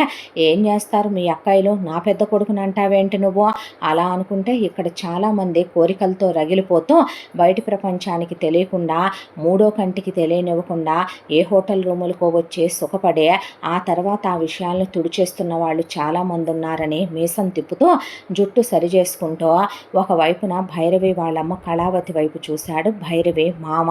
ఆ అమ్మాయికి తల తిరిగిపోయి, నేను ఒక రెడ్ లైట్ ఏరియాలో ఉన్నా ఇంతకన్నా పవిత్రంగానే ఉంటానేమో, నాయనో వీళ్ళేంటి, వీళ్ళ వ్యక్తిత్వాలేంటి, వీళ్ళేంటి, వీళ్ళ మనస్తత్వాలేంటి, నీ మొగుడు తాగుబోతు వాడైనా కూడా ఏ రోజు తాగి పడిపోయాడే తప్ప పెళ్లి కాకుండా నేను పుట్టింట్లో ఉన్న ఒక్కరోజు నాతో తప్పుగా ప్రవర్తించలేదే, నీ మొగుడు నిజంగా అమ్మాయిలతో తిరిగే చెడ్డవాడు చెడిపోయిన వాడని నువ్వు చెప్పినా మరదలుగా నేను ఇంట్లో ఉన్నా ఏ రోజు ఒక్కనాడు కూడా నన్ను తప్పుడు దృష్టితో చూసెరుగడే, మీ ఇద్దరికన్నా నేను అందంగా ఉంటాను కదవే, మీ మొగుళ్ళు అలా చేయలేదు కదవే, వాడు మరిదంటే మీకేమవుతాడే నా మొగుడు, ఎలా చేయగలిగారే ఇలాంటి తప్పుడు పనులు, చీచి ఇది కొంప, మీరు మనుషులా, అసలు మిమ్మల్ని ఏమనాలే, వావి వరుసలు లేని పశువుల్లారా అంటే, మీ అత్త నాన్న దగ్గరికి వెళితే లేదు కానీ మనమ్మ మీ మామ దగ్గరికి వెళితే వచ్చిందన్న అన్నట్టు మాట్లాడకం, దేవుడా అని ఆ అమ్మాయి తల పట్టుకునేసరికి అప్పుడే వచ్చిన వాళ్ళ బావలో అలా నిలబడిపోయి భైరవి వంక చూస్తూ ఇవన్నీ చూస్తూ వాళ్ళకు గుర్తొచ్చాయి. పెళ్ళైన దగ్గర నుంచి భైరవి వాళ్ళ పెద్ద బావ ఒకటే అనుకుంటాడు, నేను తప్పతాగి పడిపోయినా ముగ్గురు పిల్లల్ని కన్నా నన్ను చేసుకున్న పాపానికి నా పెళ్ళాం నిప్పులా పతివ్రతలా ఉంటూ నా పెళ్ళాము పాపం నా మీద పడి అదే కాపురం చేసుకుంటూ సుఖపడుద్దే తప్ప పరాయి మగాడి వైపు తలెత్తి చూడదు అని. ఇక వాళ్ళ రెండో బావ పిల్లలు పెద్దవాళ్ళు అవుతున్నారు, ఇప్పుడు నేను ఇంకా మానేసేయాలి అమ్మాయిలతో తిరగటము అనే. అక్కలిద్దరికీ పుట్టింది ముగ్గురేసి కూతుళ్ళే, కొడుకులు పుట్టలేదు, అయినా ఏ రోజు ఆడపిల్లలు పుట్టారని బావలు ఒక్క మాట అనలేదు. ఇప్పుడు భైరవి పరికించి చూస్తే తెలుస్తోంది, అక్క పిల్లల పోలికలు అక్క వాళ్ళ ఎదురింటతనయే, అక్క వాళ్ళ పై పోర్షన్లో ఉండే బ్యాచులర్ అతనివే, అప్పుడప్పుడు వెళ్ళి చూసిన పోలికలు క్లియర్గా కనపడ్డాయి. ఓహో వీళ్ళందరూ పతివ్రతల ముసుగులో ఉన్న పతితలన్నమాట, అసలు తనైనా తన తండ్రికి పుట్టిన కూతురైనా అని ఆ అమ్మాయికి అసహ్యం వేసే, భూమి మీద ఎక్కడా ఇలాంటివి జరగవు అనుకుంటారు చాలామంది, కానీ నాలాంటి వాళ్ళ జీవితాలు ఎవరి కళ్ళకి ఎందుకు కనిపించవో అని ఆ అమ్మాయి పిల్లాడిని ఎత్తుకుంది, బ్యాగ్ తీసుకుంది, ఎక్కడికే నువ్వు వెళ్ళేదే అంటే ఇంకొక మాట మాట్లాడితే ముక్కలు ముక్కలుగా నరికేస్తాను అనే. అక్కడి నుంచి ఆ అమ్మాయి పోలీస్ స్టేషన్కి వచ్చి తన అత్తారు వాళ్ళ మీద కంప్లైంట్ ఫైల్ చేసి పుట్టింటి వాళ్ళు కూడా తనకు అడ్డం పడుతున్నారని వాళ్ళ మీద కూడా కంప్లైంట్ ఫైల్ చేస్తే వాళ్ళ బావలు అలా కూర్చుండిపోతే వాళ్ళ అక్కలు అదేదో పిచ్చివాగుడు వాగితే నువ్వు అవన్నీ పట్టించుకుంటావా ఏంటి, కోపంలో తాపంలో మనుషులు 40 రకాల మాటలు మాట్లాడతారు. ఇప్పుడు మీకు మాకు పెళ్ళై ఎన్నాళ్ళైందే, మీరు తప్ప తాగొచ్చినా తిరుగుబోతు వెదవలైనా మేము కాపురం చెయ్యట్లేదు, పిల్లలు పుట్టిన తర్వాత మీకు మేము మాకు మీరే గతే, ఇప్పుడు చేసేదేముంది, చూసి చూడనట్టు కొన్ని ఊరుకోపోతే జీవితాలు గడిచిపోతాయా అనేసరికి వాళ్ళ బావలు నీలుక్కుపోయారు. వాళ్ళు తెలిసి తప్పు చేస్తే పెళ్ళాలు ఇంత దిగజారిపోయి తప్పులు చేస్తారని కల్లో కూడా ఊహించని వాళ్ళు మాట పలుకు లేకుండా ఒక మౌనంలోకి వెళ్ళిపోయారు. ఆ రోజు నుంచి తెంచుకోను లేరు, ఉంచుకోను లేరు. వాళ్ళ బ్రతుకు కుక్కల కన్నా హీనమైపోయింది నిజం తెలిసిన క్షణం నుంచి. ఆ తర్వాత భైరవే కోర్టుకు వచ్చిన తర్వాత భైరవే తిరుగుబోద్దని, మామని గదిలోకి రమ్మంటదని, మరిదిని రమ్మంటదని, చాలా నీచంగా ఆ అమ్మాయి మీద ట్యూషన్ పిల్లలతో తిరుగుద్దని, ఆ అమ్మాయి తప్పుడుదని, ఆఫీసులో ఎఫ్ఐఆర్లు ఉన్నాయని చెప్తే జడ్జి గారు ఒక్కళ్ళతో నాకున్నట్టు మీ దగ్గర ప్రూఫ్ తీసుకొచ్చి పెట్టమనండి, నేను ఒప్పుకుంటానండి అనేసరికి వీళ్ళ దగ్గర ప్రూఫ్లు లేవు. పైగా ఆ రోజు 8th క్లాస్ చదివే పిల్లాడితో వీళ్ళు ఆ అమ్మాయికి రంకులు అంటగట్టారు. పిల్లాడిది ఇప్పుడు బీటెక్ కూడా అయిపోయింది. వాళ్ళ అమ్మా నాన్నలు వచ్చి వీళ్ళే కరెక్ట్ కాదని, చుట్టుపక్కల వాళ్ళు వీళ్ళే కరెక్ట్ కాదని సాక్ష్యం చెప్పిన తర్వాత మొత్తం ఒకవైపున ఇలా మరదలతో అక్రమ సంబంధం పెట్టుకోవటం, బయట ఆడవాళ్లతో తిరగటం, ఇదంతా తెలిసిన కోర్టు వారు ఇప్పుడు ఆ అమ్మాయికి ఏం న్యాయం చేయాలా అంటే, అమ్మ ఇప్పుడు నువ్వు ఏం న్యాయం కావాలని కోరుకుంటున్నావు అని అడిగితే, చూడండి జడ్జి గారు, ఇప్పటి వరకు నా కష్టార్జితం 8 సంవత్సరాలుగా వీడు తింటూనే ఉన్నాడు. దానికే సాక్ష్యాలు కోర్టు వారికి నేను సమర్పించాను. నా అకౌంట్ నుంచే ట్యూషన్ డబ్బులే కానివ్వండి, నా జీతం డబ్బులే కానివ్వండి, పెళ్ళైనప్పుడు నా జీతం 25,000 రూపాయలు, సంవత్సరానికి 5,000 చొప్పున నా జీతం పెరుగుతూ వచ్చిందే. ఆ తర్వాత వీడు నా కట్నం డబ్బులు తినేశాడు. అప్పుడు నేను కన్యని, నా కన్యత్వాన్ని తీసేసుకున్నాడు. పైగా బిడ్డని కన్నాను. వీడిలాంటి పాపిష్టి వెధవ దగ్గర నా బిడ్డని నేను వదలలేను, నా బిడ్డ భవిష్యత్తుకి న్యాయం చేయండి అనేసరికి వీళ్ళ దగ్గర అమ్మాయి డబ్బులు లేవు, మొత్తం వ్యసనాలకు వాడేసుకున్నారు. ఇప్పుడు ఏం చేయాలి? తీరా చూస్తే ఇల్లు మాత్రమే ఇక వాళ్ళు ఆ అమ్మాయికి ఇప్పించగలిగిన న్యాయం. ఆ అమ్మాయి పోగొట్టుకున్న దాంతో పోలిస్తే ఆ ఇంటి ఖరీదు 50 లక్షలు కూడా చేయదు. ఇక కోర్టు వారు ఆ ఇల్లు ఆ అమ్మాయికి రాసేసేయమని చెప్పారు. ఇల్లు మేము రాయము అంటే ఒక్కొక్కళ్ళకి 14 ఏళ్ళు జైలు శిక్ష పడుద్ది, సిద్ధమేగా అంటే వేయించేసేయండి పర్వాలేదు, నా బిడ్డను నేను బ్రతికించుకుంటాను అన్న తర్వాత ఇల్లు రాయక తప్పలేదు. రాసిన తర్వాత కూడా ఇన్నాళ్ళు నేను అనుభవించిన నరకానికి, గృహహింసకే నాకేం న్యాయం చేస్తారు? పసివాడిని కొట్టినందుకు ఏం న్యాయం చేయాలనుకుంటున్నారు సార్ అని నిలదీసి అడిగింది భైరవి. దాంతో భైరవి వాళ్ళ అమ్మా నాన్నలకే జరిమానా విధించి వాళ్ళకి ఒక 6 నెలల పాటు జైలు శిక్ష విధించి, భైరవి భర్తకి, అత్తమామలకే, మిగతా మరిది తోడుకోడళ్ళకి 3 ఏళ్ళు జైలు శిక్షను విధించింది కోర్టు. ఆ తర్వాత భైరవి ఆ ఇల్లు అమ్మేస్తే 50 లక్షలు వచ్చినాయి. ఆ డబ్బులు తీసుకెళ్ళి ఒక అకౌంట్లో పడేసిందే. అకౌంట్లో పడేసిన తర్వాత ఆ అమ్మాయి ఉద్యోగం మారి ఊరికి దూరంగా వేరే ఇంకొక ఆఫీసులో ఉద్యోగం చూసుకుని బాబుని స్కూల్లో వేసి ఆ తర్వాత ఉద్యోగానికి వెళ్ళి రావటం మొదలుపెట్టిందే. ఆ 50 లక్షలు కదిలించకూడదు, పిల్లాడి భవిష్యత్తు కోసం ఉంచాలనే ఇప్పుడు ఆ అమ్మాయి మనసు ప్రశాంతపడింది. మంగళసూత్రాలు తీసి అవతల పారేసి చైన్ వేసుకుని, నల్లబూసల గొలుసు చెడగొట్టి, పిల్లాడికి బ్రేస్లెట్, ఉంగరం, మెళ్ళో చేయించేసిందే. ఆ తర్వాత ప్రశాంతంగా ఆ అమ్మాయి ఉద్యోగానికి వెళ్ళొస్తూ, బాబుని స్కూల్కి పంపించుకుంటూ ఉద్యోగం చేస్తూ ఇలా 1 సంవత్సర కాలం గడిచిపోయింది. ఆ తర్వాత ఆఫీసులో ఒక పెద్ద ఆవిడ భైరవి విషయం గురించి తెలుసుకొని, మగతోడు లేకుండా ఎలా ఉంటావమ్మా, నాకు తెలిసిన ఒక మంచి సంబంధం ఉంది, ఆ అబ్బాయికి భార్య చనిపోయింది, ఆ అబ్బాయికి కూడా ఒక కొడుకున్నాడు, ఇక వాళ్ళది చాలా మంచి ఫ్యామిలీ, ఆ అబ్బాయిని నువ్వు పెళ్లి చేసుకుంటే బాబుకి తండ్రి ప్రేమ ఉంటుంది కదమ్మా అన్న తర్వాత, నాకు అసలు వద్దండి, జీవితంలో చాలా పడ్డాను, అటు ఇటుగా 30 ఏళ్ల వయసు కూడా వచ్చేసింది, ఇప్పుడు నాకు ఏ కోరికల మీద వ్యామోహాలు కూడా లేవు, నా బాబుని పెంచుకుంటే చాలండి నేను అనేసింది భైరవి. అదేంటమ్మా అలా మాట్లాడతావని ఆఫీసులో ఆవిడ ఒకవైపున కొలీగ్స్కి చెప్పి భైరవిని ఒప్పించమని, సారుకి చెప్పి ఒప్పించమని, వాళ్ళు భైరవి మీద ఉన్న పాజిటివ్ ఇంప్రెషన్తోనే పెళ్లి చేసుకోమని, జీవితం జరిగిపోయిన గతంతోనే ఆపేయకూడదని, చాలామంది జీవితాల్లో ఫస్ట్ స్టెప్ రాంగ్ అయినా సెకండ్ స్టెప్ రైట్ అవ్వచ్చని చెప్పారు. పిల్లాడి దగ్గరకు వచ్చి ఆఫీసులో ఆవిడ ఒళ్ళో కూర్చోబెట్టుకొని, నీకు నాన్నొద్దా, అందరూ మీ నాన్నలాగే ఉండరయ్యా అంటే, ఆ వయసులో పిల్లలకి తండ్రి ప్రేమ కావాలనిపించడం సహజం. దాంతో పిల్లాడు నాకు తండ్రి కావాలని మారం చేయడంతో భైరవి ఇదివరకిట్లాగా లేదో, ఎంతైనా దెబ్బలు తిన్న మనిషి గుండె రాయిలా మారిపోతుందేమో బహుశా కూడాను. దాంతో పిల్లాడిని దగ్గరికి తీసుకుంది. నాన్న కావాలా నీకు అందే. అవునమ్మా అనేసరికి సరే నాన్న అయితే అని, ఏమండి బాబిలా అంటున్నాడు ఒప్పుకుంటావా అమ్మ, నేను ఆలోచించుకోవాలి.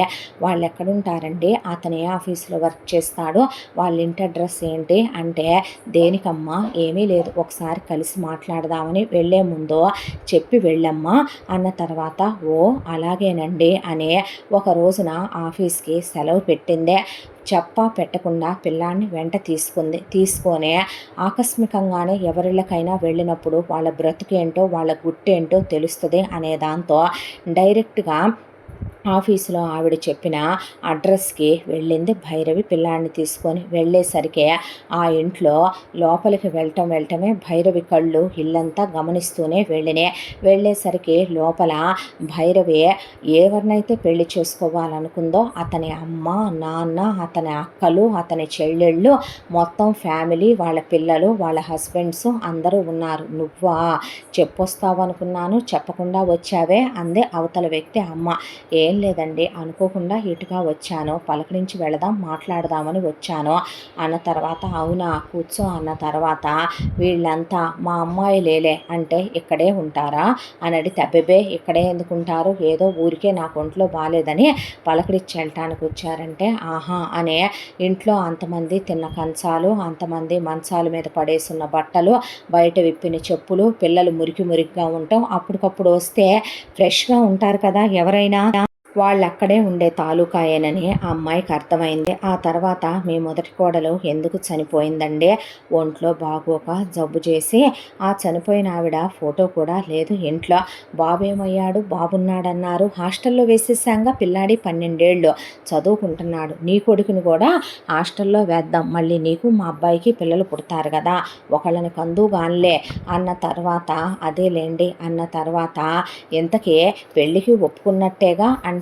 కాస్త నేను ఆయనతో మాట్లాడి నిర్ణయం చెప్తానులేండి మీ అబ్బాయితో అన్నాక, సరేలే అనేసరికి బయటకు వచ్చిన భైరవి మొత్తం వీళ్ళ సందులో ఉన్న వాళ్ళందరి ఇళ్ళకి వెళ్ళి, వీళ్ళెలా వీళ్ళ అబ్బాయికి ఇచ్చి నన్ను చేసుకోవాలనుకుంటున్నారు ఏంటండి వీళ్ళ గురించని ఎంక్వైరీ తీయటం మొదలు పెడితే, ఆ పెళ్లి కొడుకు వాళ్ళ అమ్మకి స్నేహితురాళ్ళైన తేడా క్యాండిడేట్లన్నీ వీళ్ళ ఫ్యామిలీ ఆహా ఓహో బ్రహ్మాండం అనే దండోరా వేశారు.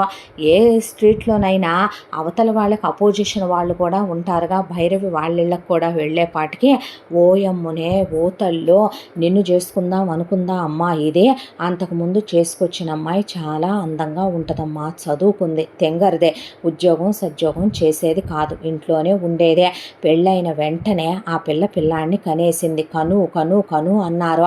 ఆ తర్వాత నుంచి మొదలైన అమ్మ తిప్పలో, ఆ ముసల్దానికి 6 కూతుళ్ళు, అందరినీ కొంపలోనే ఇల్లరికం తెచ్చి పెట్టుకుందే, వాళ్ళందరికీ ఇంటి పని, వంట పని, పురుళ్ళు పుణ్యాలు అన్నీ చచ్చిపోయిన పిల్ల మీదే చేసుకొచ్చిందే.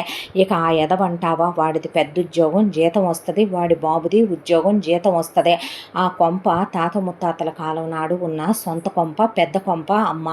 ఇక వాడ అమ్మన్న, అక్కలు చెల్లెళ్ళన్న, అబ్బో ఒక గోరింటాకు సినిమా, రక్త సంబంధం సినిమా వాడి ముందు సిగ్గుపడిపోద్దే తల్లే, ఏదో మమ్మ పప్ప బాయ్లు అంటారే వాళ్ళు కూడా సిగ్గుపడే క్యాండిడేటే అమ్మ వాడు. ఆ అమ్మాయి ఉన్న నాళ్ళు చెయ్యలేక ఆ అమ్మాయిని పుట్టింటి వాళ్ళు రావే తల్లి అంటే పెళ్ళయిందని పిల్లాడు పుట్టాడని ఈ ఎదవని వదిలి వెళ్ళలేక ప్రత్యక్ష నరకాలు పడి పడి పడి ఇక పడలేక మహానుభావురాలు ఆత్మహత్య చేసుకొని చచ్చిపోయిందమ్మా. ఆ పిల్లాడిని అన్యాయం చేసేసారు, తల్లి లేని వాడిని చేసి వీడి బతుకు చెడ, మళ్ళీ నిన్ను చేసుకుందాం అనుకుంటున్నాడా? నీకు అసలే పిల్లాడు ఉన్నట్టున్నాడే అమ్మ, చూడటానికి బాగున్నావు, నీ బతుకుని వీధులు కీడుస్తారే తల్లి వీళ్ళు మామూలు తెలివైన వాళ్ళు కాదమ్మా, గుళ్ళో లింగాన్ని మింగే రకాలు ఇవని చుట్టుపక్కల వాళ్ళు చెప్పేసరికి చనిపోయిన అమ్మాయి వాళ్ళ అమ్మా నాన్నలు ఎక్కడుంటారండి అని అడిగింది భైరవే. అడిగితే ఈ సందు అనుకుంటానమ్మా, ఈ ఇల్లు అనుకుంటానమ్మా అన్నాక డైరెక్ట్గా వాళ్ళ ఇంటికి వెళ్ళిందే. ఇలా మీ అల్లుడికి నన్ను మళ్ళీ ఇచ్చి చేయటానికని అడిగారండి అంటే వద్దమ్మా, చేసుకోబాకు, మా పిల్లని మేమిచ్చి చాలా పెద్ద తప్పు చేశాను తల్లి, మా అమ్మాయి అమాయకురాలు, మొండిది, మూర్ఖురాలు, ఆ దరిద్రుణ్ణి వదిలి వచ్చేయమ్మా అంటే అత్త పెట్టిన నరకాలు, ఆడపడుచులు పెట్టిన హింసలు భరించుకుంటూ పిల్లాడి కోసమని అక్కడే పడుందమ్మా. ఇక తమాయించుకోలేని అదే వాడు మారడని తెలిసి నానా నరకాలు పడి దాని ప్రాణం తీసుకొని పోయిందే. నువ్వు మా బిడ్డలాంటి దానివే, చేసుకోబాకమ్మా అనే పిల్లాడిని వాళ్ళేమి హాస్టల్లో వేయలేదు తల్లే, మాముఖానే పడేశారమ్మా. ఇడుగో పిల్లాడన్నాక పిల్లాడిని దగ్గరికి తీసుకుంది భైరవి. ఆంటీ, మా అమ్మ రోజు ఏడ్చేదే, మా అమ్మని రోజు కొట్టి తిట్టేవాళ్ళు, మా నాన్న బెడ్రూమ్లో టార్చర్ చూపించేవాడు అనేసరికి భైరవికి తన మొగుడు అత్తామామలు గుర్తొచ్చారు. ఇలా ఎంతమంది ఆడవాళ్ళ జీవితాలు నలిగిపోతున్నాయో అని ఆ అమ్మాయి కళ్ళల్లోంచి తెలియకుండానే కన్నీళ్లు కారిపోవటం మొదలైంది. మా అమ్మ నరకాలు భరించలేక ఒక రోజున ఇంటి పైకెక్కి పైన నుంచి దూకేసి సూసైడ్ చేసుకొని చనిపోయిందా అంటే ఆ తర్వాత నాతో సంబంధం లేదని నన్ను అమ్మమ్మ తాతయ్య దగ్గరికి గెంటేశారు. ₹1 ప్రాపర్టీ కూడా పెట్టలేదు ఆంటీ నాకు, మీ లైఫ్ స్పాయిల్ చేసుకోవద్దా ఆంటీ అని చెప్పాడు ఆ పిల్లాడు.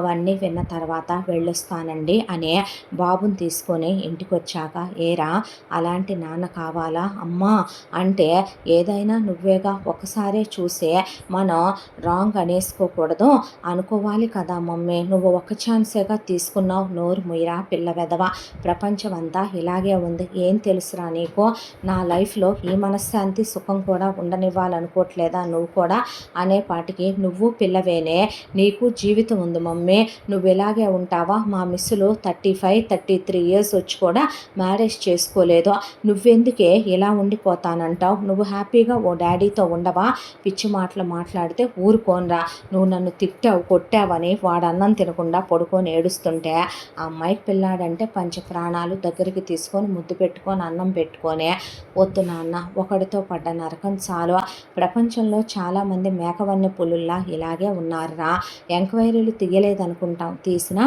కొంతమంది నటిస్తారు, చుట్టూ ఉన్న వాళ్ళని కూడా బొంకమని చెప్తారు, ఒక పెళ్ళికి 100 అబద్ధాలు ఆడినా తప్పులేదనే రోజుల నుంచి లక్షల్లో అబద్ధాలు ఆడుతున్నారు, ఆడపిల్లల్లో వీక్ పాయింట్లు పట్టుకుంటున్నారు, పిల్లల్ని అడ్డం పెట్టో, వాళ్ళ పుట్టింటి వాళ్ళని అడ్డం పెట్టో, తోబుట్టు వాళ్ళని అడ్డం పెట్టో, వాళ్ళ బలహీనతల్ని అడ్డం పెట్టో లొంగ తీసుకుంటున్నారు, అలాంటి నరకాల్లోకి వెళ్ళకూడదయ్యా అని డైరెక్ట్గా ఆఫీస్కి వెళ్ళి అవతల దాన్ని చెడామడా కడిగి పారేసి, ఎలాంటి సంబంధాలా నువ్వు చూసేదంటే చెప్పి వెళ్ళుండాల్సిందే, చెప్పా పెట్టకుండా ఎందుకు వెళ్ళావంటే నోరు ముయి చాలే కానీ నీ వయసుకి నువ్వు ఇలాంటి బ్రోకర్ పనులా చేసేదని ఆఫీసులో అందరి ముందు కడిగి పడేసి అక్కడ జాబ్కి రిజైన్ ఇచ్చేసి సర్టిఫికెట్లు తీసేసుకొని, అసలు ఈ ఊళ్ళో ఉండటమే నేను చేసిన తప్పు అనే పిల్లాడి స్కూల్కి వెళ్ళి టీసీ తీసుకొని వేరే ఊరు వెళ్ళిపోతున్నామంటే, మళ్ళీ ఊరు మారుతున్నామా అనేసరికి, వెధవ అన్నీ కావాలి నీకనే అక్కడి నుంచి ఆ అమ్మాయి అమౌంట్ కూడా ట్రాన్స్ఫర్ పెట్టేసుకొని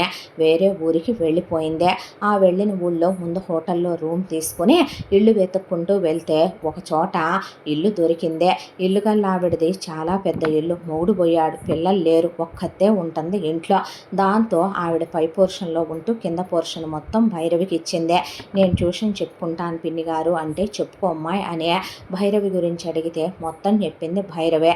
దరిద్రపు సచ్చినోళ్ళు, ప్రపంచం అంతా ఇలాగే ఉంది, నా మొగుడు మంచోడేనమ్మా, నా మొగుడేమో అలా పోయాడు, దరిద్రపు మంద, బుడ్డోడా అంటే అవును పిన్ని అంటే, స్కూల్లో వేసుకోమ్మా అన్నాక భైరవి ఇక ఫుల్ టైం ట్యూషన్లు చెప్పడం మొదలుపెట్టిందే.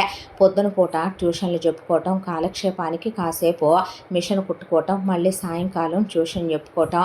ఇలా ఆ అమ్మాయికి డబ్బులు బాగా వస్తున్నాయి. ట్యూషన్ల మీద ఉద్యోగానికి వెళ్ళటం మానేసింది. బాబుని స్కూల్లో వేసిందే. వచ్చిన ఎలిమనీ మీద ఇంట్రెస్టు వస్తుంది.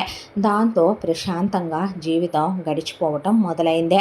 ఇల్లుగల్లావిడ రోజు కిందకొచ్చుద్ది. వచ్చి భైరవి వండే వంటలంటే ఇష్టం. పొద్దున్నే టిఫిన్ ఇక్కడే చేసి కూరలు ఇక్కడి నుంచే పట్టుకెళ్ళి స్నాక్స్ ఇక్కడే తినే, రాత్రి భోజనానికి కూరలు తీసుకొని కాలక్షేపపు మాటలు చెప్పి వెళ్ళి పిల్ల వెధవలు ఒకటే గోల. రై సరి కూర్చో, వచ్చిందా నీకు చదువుకోవటం, టీచర్ గారికి అప్పచెప్పు అంటాం. మరొక వైపున ఈడొచ్చాడమ్మా స్కూల్ నుంచి బుడ్డోడు అని ఒకవైపున ఆడి రాగానే ఏరా మనవడా ఏంటి కబుర్లని ఇల్లుగల్లావిడ కాస్త అండగా ఉంటూ ఇలా ఒక 6 నెలల కాలం గడిచిపోయే భైరవి మనసు ప్రశాంతపడి జీవితం సాఫీగా సాగిపోతూ ఉండగా ఒక రోజున ఆడికి స్కూల్లో డ్యాన్స్ ప్రోగ్రాం ఉంది అనేసరికి వెళ్ళి డ్రెస్ అది కొని ప్రాక్టీస్కి డబ్బులు కట్టిన తర్వాత స్కూల్లో టీచర్సు ఇక నుంచి మేమే స్కూల్ వ్యాన్ పెడుతున్నాం మేడం అన్నాక వెళ్తావా ఆర్య అంటే వెళ్తాలే మమ్మీ, రోజు నా కోసం నువ్వు తిరగటం ఎందుకో, వెళ్ళనయ్యమ్మా పెద్దోడయ్యాడుగా వాడు, ఇప్పుడు 9 దాటిని వాడికి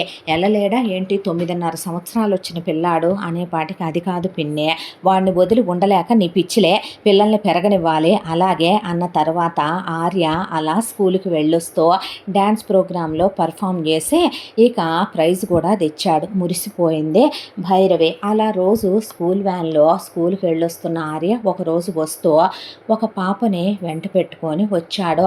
పాప వయసు ఒక 7 ఏళ్ళు ఉంటుంది. చూడటానికి ముద్దుగా బొమ్మలా ఉంది. బ్యాగ్ వేసుకొని ఆ బ్యాగులో సైడ్కి ఒక చిన్న వాటర్ బాటిల్ వేసుకొని వచ్చింది ఆ బుడ్డదే.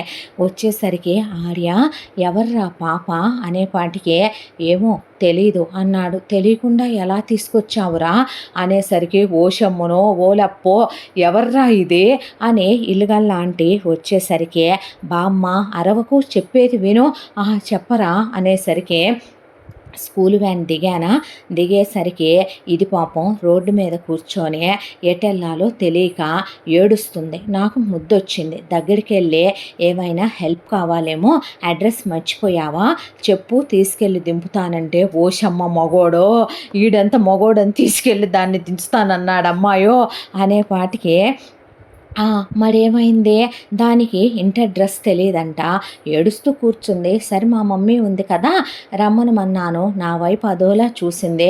చాచా నువ్వు అలా చూడొద్దు, ఐఎమ్ వెరీ గుడ్ ఫెలో, నన్ను ఒక బ్రదర్ అనుకో, ఐఎమ్ లైక్ యువర్ బ్రో అని చెప్పాను.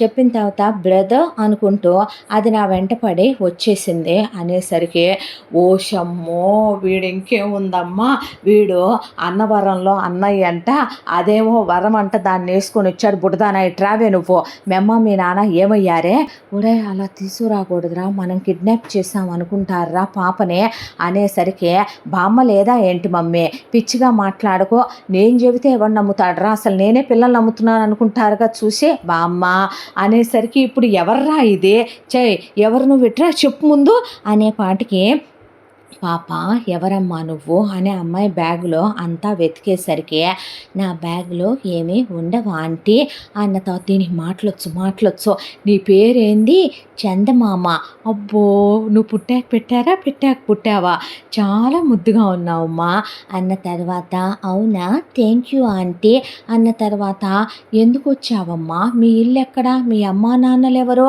అన్న తర్వాత మా మమ్మీ నన్ను రోజు కొడుతుందా అంటే ఆ తర్వాత ఇంట్లో ఉన్న అంకులేమో చూడు బుగ్గ మీద గోళ్ళు దిగిపోయేలా గిచ్చుతున్నాడా కొడుతున్నాడు, బెల్టులు పెట్టి ఉండలేక ఇంట్లో నుంచి పారిపోయి వచ్చేసాను, నువ్వు మళ్ళీ నన్ను మా మమ్మీ దగ్గరికి పంపించాలనుకుంటే నేను చచ్చిపోతాను అనేసరికి అయ్యయ్యో అన్న తర్వాత మరి మీ వాళ్ళు మా నానమ్మ తాతయ్య మా డాడీ దగ్గరికి వెళ్ళిపోదామని వచ్చాను ఆంటీ అన్న తర్వాత వాళ్ళెక్కడుంటారు తెలీదు నాకు అన్న తర్వాత ఓషమ్మనే పిల్ల టపాకాయమ్మ ఇదే శివ టపాకాయ ఇదే చూసావా ఇంట్లోంచి అట్ట రావచ్చా వదిలే గెంటే అదే బొద్దే ఎక్కడో దగ్గరికి తీసుకెళ్ళి పోలీస్ స్టేషన్లో ఇసిరేసిరాపో అనేపాటికి బామ్మ నేను తన్నే ప్రొటెక్ట్ చేస్తానని చెప్పి తెచ్చాను. తను నా సిస్, తను నా బ్రో, నువ్వెందుకు ఈ ముసలిదానా అలా మాట్లాడుతున్నావు అనేపాటికి ఆంటీ ఆకలిస్తుంది. ఆ అమ్మాయికి జాలేసేసరికి గెంటేయమంటే నువ్వేందే పిల్ల ఊడుకో పిన్ని పసిబిడ్డ కదా ముద్దుగా ఉంది పాపం తర్వాత కనుక్కుందాం మిగతా విషయాలని భైరవి గబగబా అన్నం కలిపి ప్లేట్లో తినమ్మా అని ఆడికి తినిపిస్తుంటే బ్రో నీ సన్నని తినిపిస్తున్నావా నేనేమీ కానని ప్లేట్లో పెట్టావా నేను చిన్న పాపనేగా నాకివ్వవా అమ్మ ప్రేమ ఓషమ్మునే దీని తెలివితేటలో అనేపాటికి రామ్మ పెడతానని పెట్టింది భైరవే. పెట్టిన తర్వాత టేస్ట్ చాలా బాగుంది, ఇది కొంచెం వేయవా ఇది కొంచెం కలపవా అన్నాక ఆంటీ నాకు స్నానం చేయించు బట్టలు లేవు బట్టలు తేవా అనేసరికి మా బట్టలు తీసుకొద్దాందా అన్నాడు ఆర్య. ఓషమ్మో పిల్ల బచ్చగాళ్ళు ఒక్కరొక్కరు లేరమ్మో ఎంతెంత మేనేజ్ చేస్తున్నారు వ్యవహారాలు తల్లిలో అన్న తర్వాత వెళ్ళి బట్టలు తెచ్చిందే. స్నానం చేయించాక నాకు ఈ పిలకొద్దు ఈ పిలకేయమని మనే అది పిలకలేయించుకొని చక్కగా తినే ఆరాముగా పడుకున్న తర్వాత పిల్లలిద్దరినీ నిద్రపుచ్చింది భైరవి. ఏం చేద్దాం అనుకుంటున్నావమ్మా? ఏముంది పిన్ని పాప దేనికో భయపడిందే, పేపర్లో యాడ్ ఇద్దాము దాని ఫోటో వేయించి దాని వాళ్ళు ఎవరైనా ఉంటే వస్తారుగా పిన్నే, రాపోతే నేనే ఉంచుకుంటానులే ఇంకో బిడ్డ అనుకుంటాను. ఏనాటి రుణమో దానికి నాకు బాగా అతుక్కుపోయింది చూసావా పిన్నే. అయ్యయ్యో అయ్యయ్యో నీ బతుక్కి ఆల్రెడీ ఒకడు దారం వల్లే పట్టుకుంటే నువ్వు ఆ దారానికి ఇంకో ముడి పెంచుకుంటా వెళ్తున్నావేమే ఊరుకో పిన్నే అని నెక్స్ట్ డే పేపర్ వాడిని పిలిచి పేపర్లో యాడ్ ఇప్పించింది భైరవే. ప్రతి సండే వచ్చేలా వేయండి, మొత్తం అన్ని చోట్లకి వెళ్ళాలండి అంటే సరేనని వెళ్ళాడు అతను. ఆ తర్వాత పాప భైరవికి బాగా అలవాటైపోయి దామ్మ చదువుకుందు కానీ స్కూల్కి వెళ్తావా? ఏ స్కూల్ అంటే మా డాడీ దగ్గర నుంచి వచ్చేసిన తర్వాత మా అమ్మ స్కూల్లో వేయటం లేదుగా అన్న తర్వాత ఎందుకు వచ్చేసావు మీ డాడీ దగ్గర నుంచి? మీ మమ్మీ డాడీ కలిసి ఉండరా చందమామ అంటే లేదుగా మా మమ్మీకి డాడీకి డివోర్స్ అయిపోయినాయి. ఆ తర్వాత మా మమ్మీ అంకుల్నే లవ్ చేస్తున్నానని చెప్పి పెళ్లి చేసేసుకుంది. ఆ తర్వాత కోర్టులో ఒక అంకుల్ ఉంటాడు కదా అతను నేను చిన్న పాపని కొన్నాళ్ళు మా అమ్మ దగ్గరే ఉండాలని మా అమ్మకి ఇచ్చాడు. మా అమ్మ నన్ను తీసుకొచ్చి నన్నేమి స్కూల్కి పంపించట్లేదు, ఇంట్లోనే ఉంచుతుంది, రోజు కొడుతుంది మా అమ్మ. వాళ్ళిద్దరూ బెడ్రూమ్లో డోర్ వేసుకుని నాకు ఫుడ్ కూడా పెట్టట్లేదా అంటే ఆ అంకుల్ ఉన్నాడు కదా నేను మా నాన్నలా ఉంటానని మా నాన్న పోలికని నన్ను రోజు గిచ్చేయటం బెల్టులతో కొట్టడం చేస్తున్నాడు. ఫస్ట్లో నన్ను కోర్టులో ఉండే అంకులు మా నాన్నని చూసుకోవచ్చు అప్పుడప్పుడు అన్న తర్వాత మా నాన్న తాగి నన్ను కలవటానికి వస్తుంటే మా అమ్మని తిడుతున్నాడు మిస్బిహేవ్ చేస్తున్నాడని మా నాన్న మీద అబద్ధం చెప్పి నన్ను మా నాన్నని కలవనివ్వకుండా పర్మిషన్ తెచ్చేసిందే. బయటకు వచ్చి మా నాన్న నన్ను కలుస్తున్నాడని పోలీసులకు ఫోన్ చేసి మా నాన్నని జైల్లో పెట్టించిందే. ఆ తర్వాత మా నానమ్మ తాతయ్య నేను బాల్కనీలో ఉంటే కిందకొచ్చి నన్ను చూసుకొని వెళుతున్నారని చెప్పి నానమ్మ తాతయ్య మీద కూడా కంప్లైంట్లు ఇచ్చి వాళ్ళని తిట్టి నానా మాటలు అనేసిందే. నన్ను ఇంట్లోనే పెట్టి నన్ను నరకం పెట్టి రోజు కొడుతుంటే ఉండలేక ఇలా పారిపోయి వచ్చాననేపాటికి దాని చేతులు కాళ్ళు ఎరగా అది నాశనం అయిపోను. పిల్లలు లేక నాలాంటి వాళ్ళు ఏడుస్తుంటే పాపిష్టిది ఎలా చేయాలనిపించిందమ్మా ఈ పని అనేసింది హౌస్ ఓనర్. అంటే ఆ అమ్మాయికి తల బద్దలైపోయి ఇదేం కర్మరా దేవుడా, ఒక దరిద్రుణ్ణి నేను చేసుకుని నా బతికిలా అయిపోయిందంటే నా బిడ్డకి నేనన్నా ఉన్నాను, కన్న తల్లుల్లో కూడా ఇలాంటి రకమైన ఆడవాళ్ళు ఉన్నారంటేనే గగురు పొడి చేస్తోంది ఒళ్ళని పాపని దగ్గరికి తీసుకుంది. ఆ తర్వాత పిల్లని ఆడించుకుంటూ ఆర్యని బ్రదర్ అనే చందమామ అంటుంటే సిస్టర్ అనే ఆర్య అంటూ ఆడుకుంటూ ఉండగా మీ డాడీ ఏడి అని అడిగేపాటికి లోపలికి వెళ్ళిపోయింది భైరవి. బ్రదర్ అంకుల్ ఏమయ్యాడు అని అడిగితే మా డాడీ ఒక రాస్కెల్, ఒక ఫూల్, ఒక ఈడియట్, ఒక స్టూపిడ్ అని ఆర్య జరిగిందంతా చెప్పుకొచ్చాడు చందమామకి. ఛీ! పేరెంట్స్ అన్న తర్వాత మమ్మీ బాగుంటే డాడీ బాగుండడు, డాడీ బాగుంటే మమ్మీ బాగుండదు, అందుకే ఇలాంటి పీపుల్ అంటేనే ఎలర్జీ నాకు అనేపాటికి ఇల్లుగల ఆవిడ అర్రర్రర్రర్రర్రే పిల్లలు ఎంత పెద్దోళ్ళు అయిపోయారు దేవుడా. ఒకప్పుడు తల్లిదండ్రులు పిల్లలకి చెప్పేవాళ్ళు, ఇప్పుడు పిల్ల పిచ్చుకలే అమ్మా నాన్నలకి చెప్తున్నాయి చూశావా. అంతేలే, పిల్లల కళ్ళెదురుగానే చేయకూడని పాపాలు చేస్తే పిల్లలు అలాగే తయారవుతారని దండం పెట్టుకుంటూ దేవుడితో మాట్లాడుకుంది ఇల్లుగల్ల ఆంటీ. ఆ తర్వాత 4 వారాలకి ఒక ఫోన్ కాల్ వచ్చింది భైరవికి. అమ్మ, నువ్వు పేపర్లో వేయించిన పాప మా పాపేనమ్మా అంటే, ఎక్స్క్యూజ్ మీ, ఒక్క నిమిషం ఆగండి, మీరెవరో?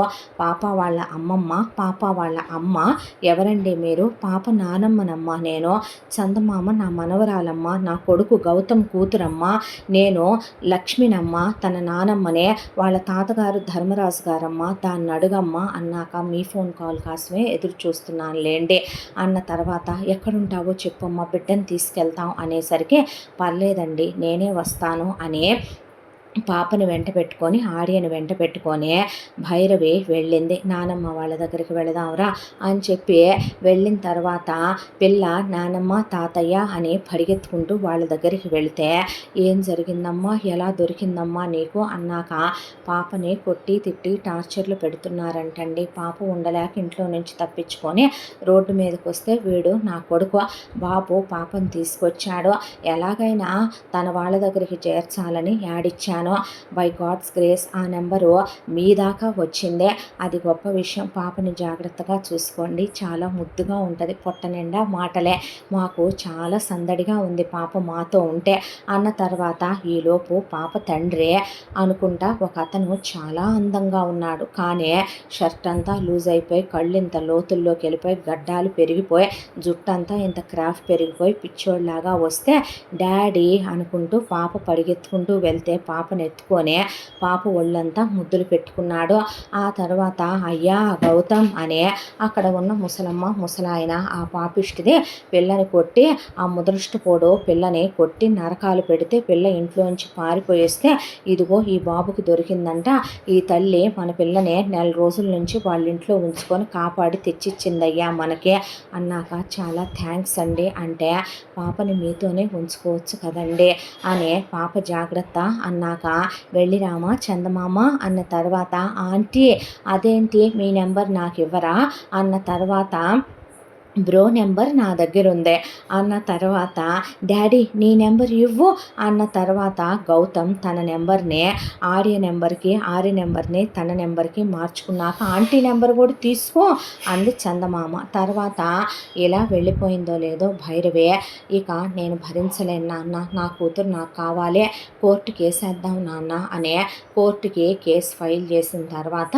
ఇక భైరవి వచ్చింది సాక్ష్యం చెప్పడానికి, ఇల్లుగల్ల ఆవిడ కూడా వచ్చింది. పిల్లల్ని ఇలా వదిలేయటం ఏంటండి, పాపకి ఏమైనా అయితే ఎవరు రెస్పాన్సిబిలిటీ అనే భైరవి అడిగేసరికి, కోర్టు వారు నా పాప నాకు కావాలంటే పిల్ల కూడా కొట్టారు తిట్టారని, పీడియాట్రిషియన్ కూడా పాప ఒంటి మీద వాతలు గాయాలు ఉన్నాయని చెప్పిన తర్వాత, పాప బాధ్యత పూర్తిగా పాప తల్లి నుండి తెగదెంపులు చేసేసి ఆర్యకు అప్పగించేశారు పాపనే. ఆ తర్వాత ఇక పాపని స్కూల్లో జాయిన్ చేశారు చందమామ వాళ్ళ నానమ్మ తాతయ్య. నేను ఆర్య బ్రో ఉన్న స్కూల్కే వెళతానని ఆర్య స్కూల్లోనే చేరిందే. ఆ తర్వాత ఆంటీ దగ్గరికే వెళతానని భైరవి దగ్గర ట్యూషన్లో జాయిన్ చేశారు వాళ్ళు. రోజు వచ్చి చందమామ ఆర్యతో పాటు స్కూల్ నుంచే ఇక్కడే, ఆంటీ నాకు స్నాక్స్ పెట్టు, నాకు స్నానం చేయించు, నేను నైట్ డ్రెస్ తెచ్చుకున్నానని దాని బట్టలు ఇక్కడే కొన్ని పెట్టుకొని వెళ్ళి, నాకు పిల్లకేయి హెయిర్ బ్యాండ్ పెట్టు, ఈరోజు హెయిర్ స్టైల్ వద్దు, ఒళ్ళో కూర్చోబెట్టుకో, నన్ను ముద్దు పెట్టుకో, నాకు అన్నం పెట్టు, ఈరోజు నాకు చికెన్ ఫ్రై కావాలి, ఈరోజు ముద్దపప్పు కావాలి, ఈరోజు తోటకూర ఫ్రై కావాలి.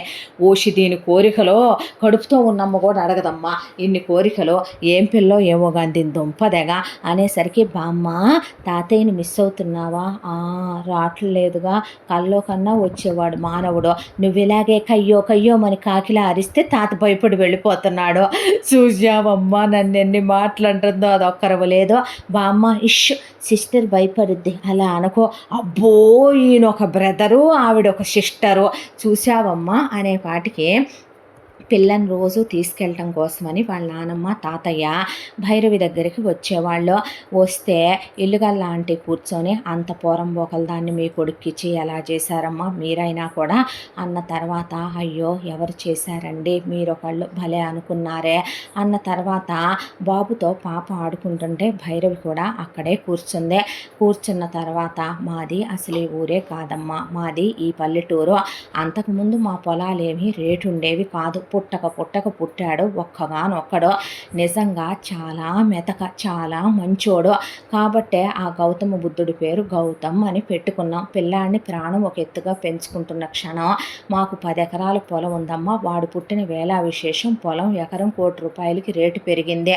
పిల్లాడికి ఎక్కడ మంచి చదువు దక్కదో మేము ఆ పల్లెటూరులో ఉంటే వాడి భవిష్యత్తుకి బంగారు బాట వేయాలనుకున్నాడు ఈ మనిషి. దాంతోనే ఆ 10 ఎకరాల పొలం అమ్మితే 10 కోట్లు వచ్చినాయి. అవి తీసుకొని సిటీకి వచ్చేసాము. వచ్చిన తర్వాత ఈయనకి నచ్చినట్టుగా 5 అంతస్తుల ఇల్లు డ్రీమ్ హౌస్ అని కట్టించాడు మా ఇంటి ఆయన. ఆ తర్వాత 5 అంతస్తుల సూపర్ మార్కెట్ పెట్టాడు ఈయన. ఒక 3 కోట్లు ఖర్చు అయినాయి అక్కడికే. ఆ తర్వాత మిగిలిన 7 కోట్లలో 5 కోట్లు పిల్లోడి పేరు మీద ఫిక్స్డ్లో పడేసి ఓ 2 కోట్లు మా ఇద్దరి పేరు మీద వేసుకున్నాము. మాకు తినటానికి ఉండటానికి ఏ లోటు లేదు. లాభాలు బాగా వచ్చి పడేయి సూపర్ మార్కెట్ మీద.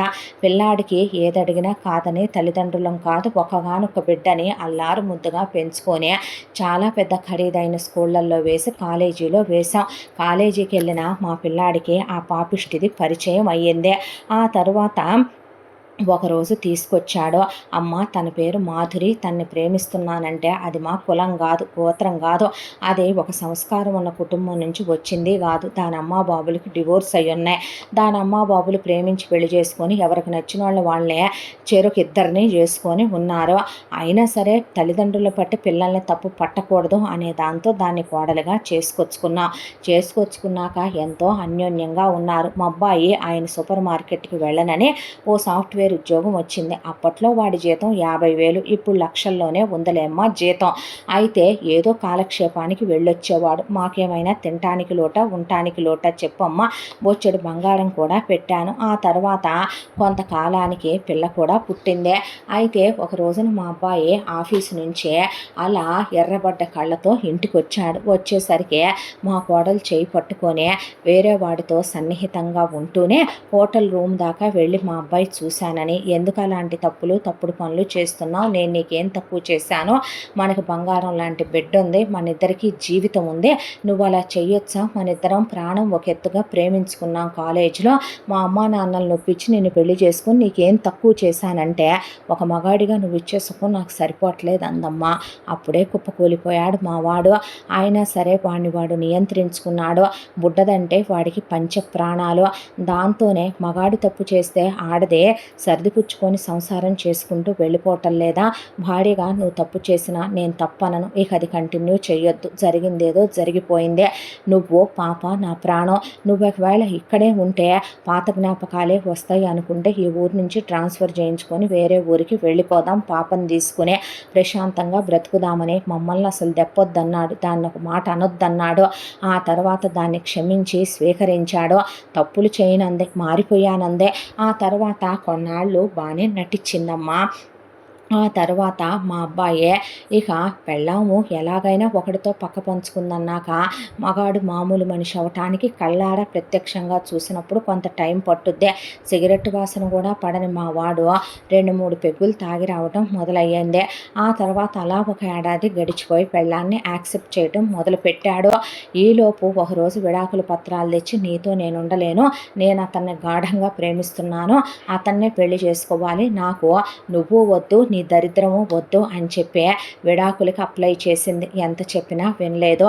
ఆ తర్వాత కోర్టులో మా అబ్బాయి తాగుతాడని, తన టార్చర్లు పెడుతున్నాడని, తనకి బెడ్రూమ్లో నరకం చూపిస్తున్నాడని 190 కంప్లైంట్లు పెట్టి మా వాడికి విడాకులు ఇచ్చి పిల్లని అడ్డం పెట్టుకొని ఎలిమని కూడా బాగానే తీసుకుంది.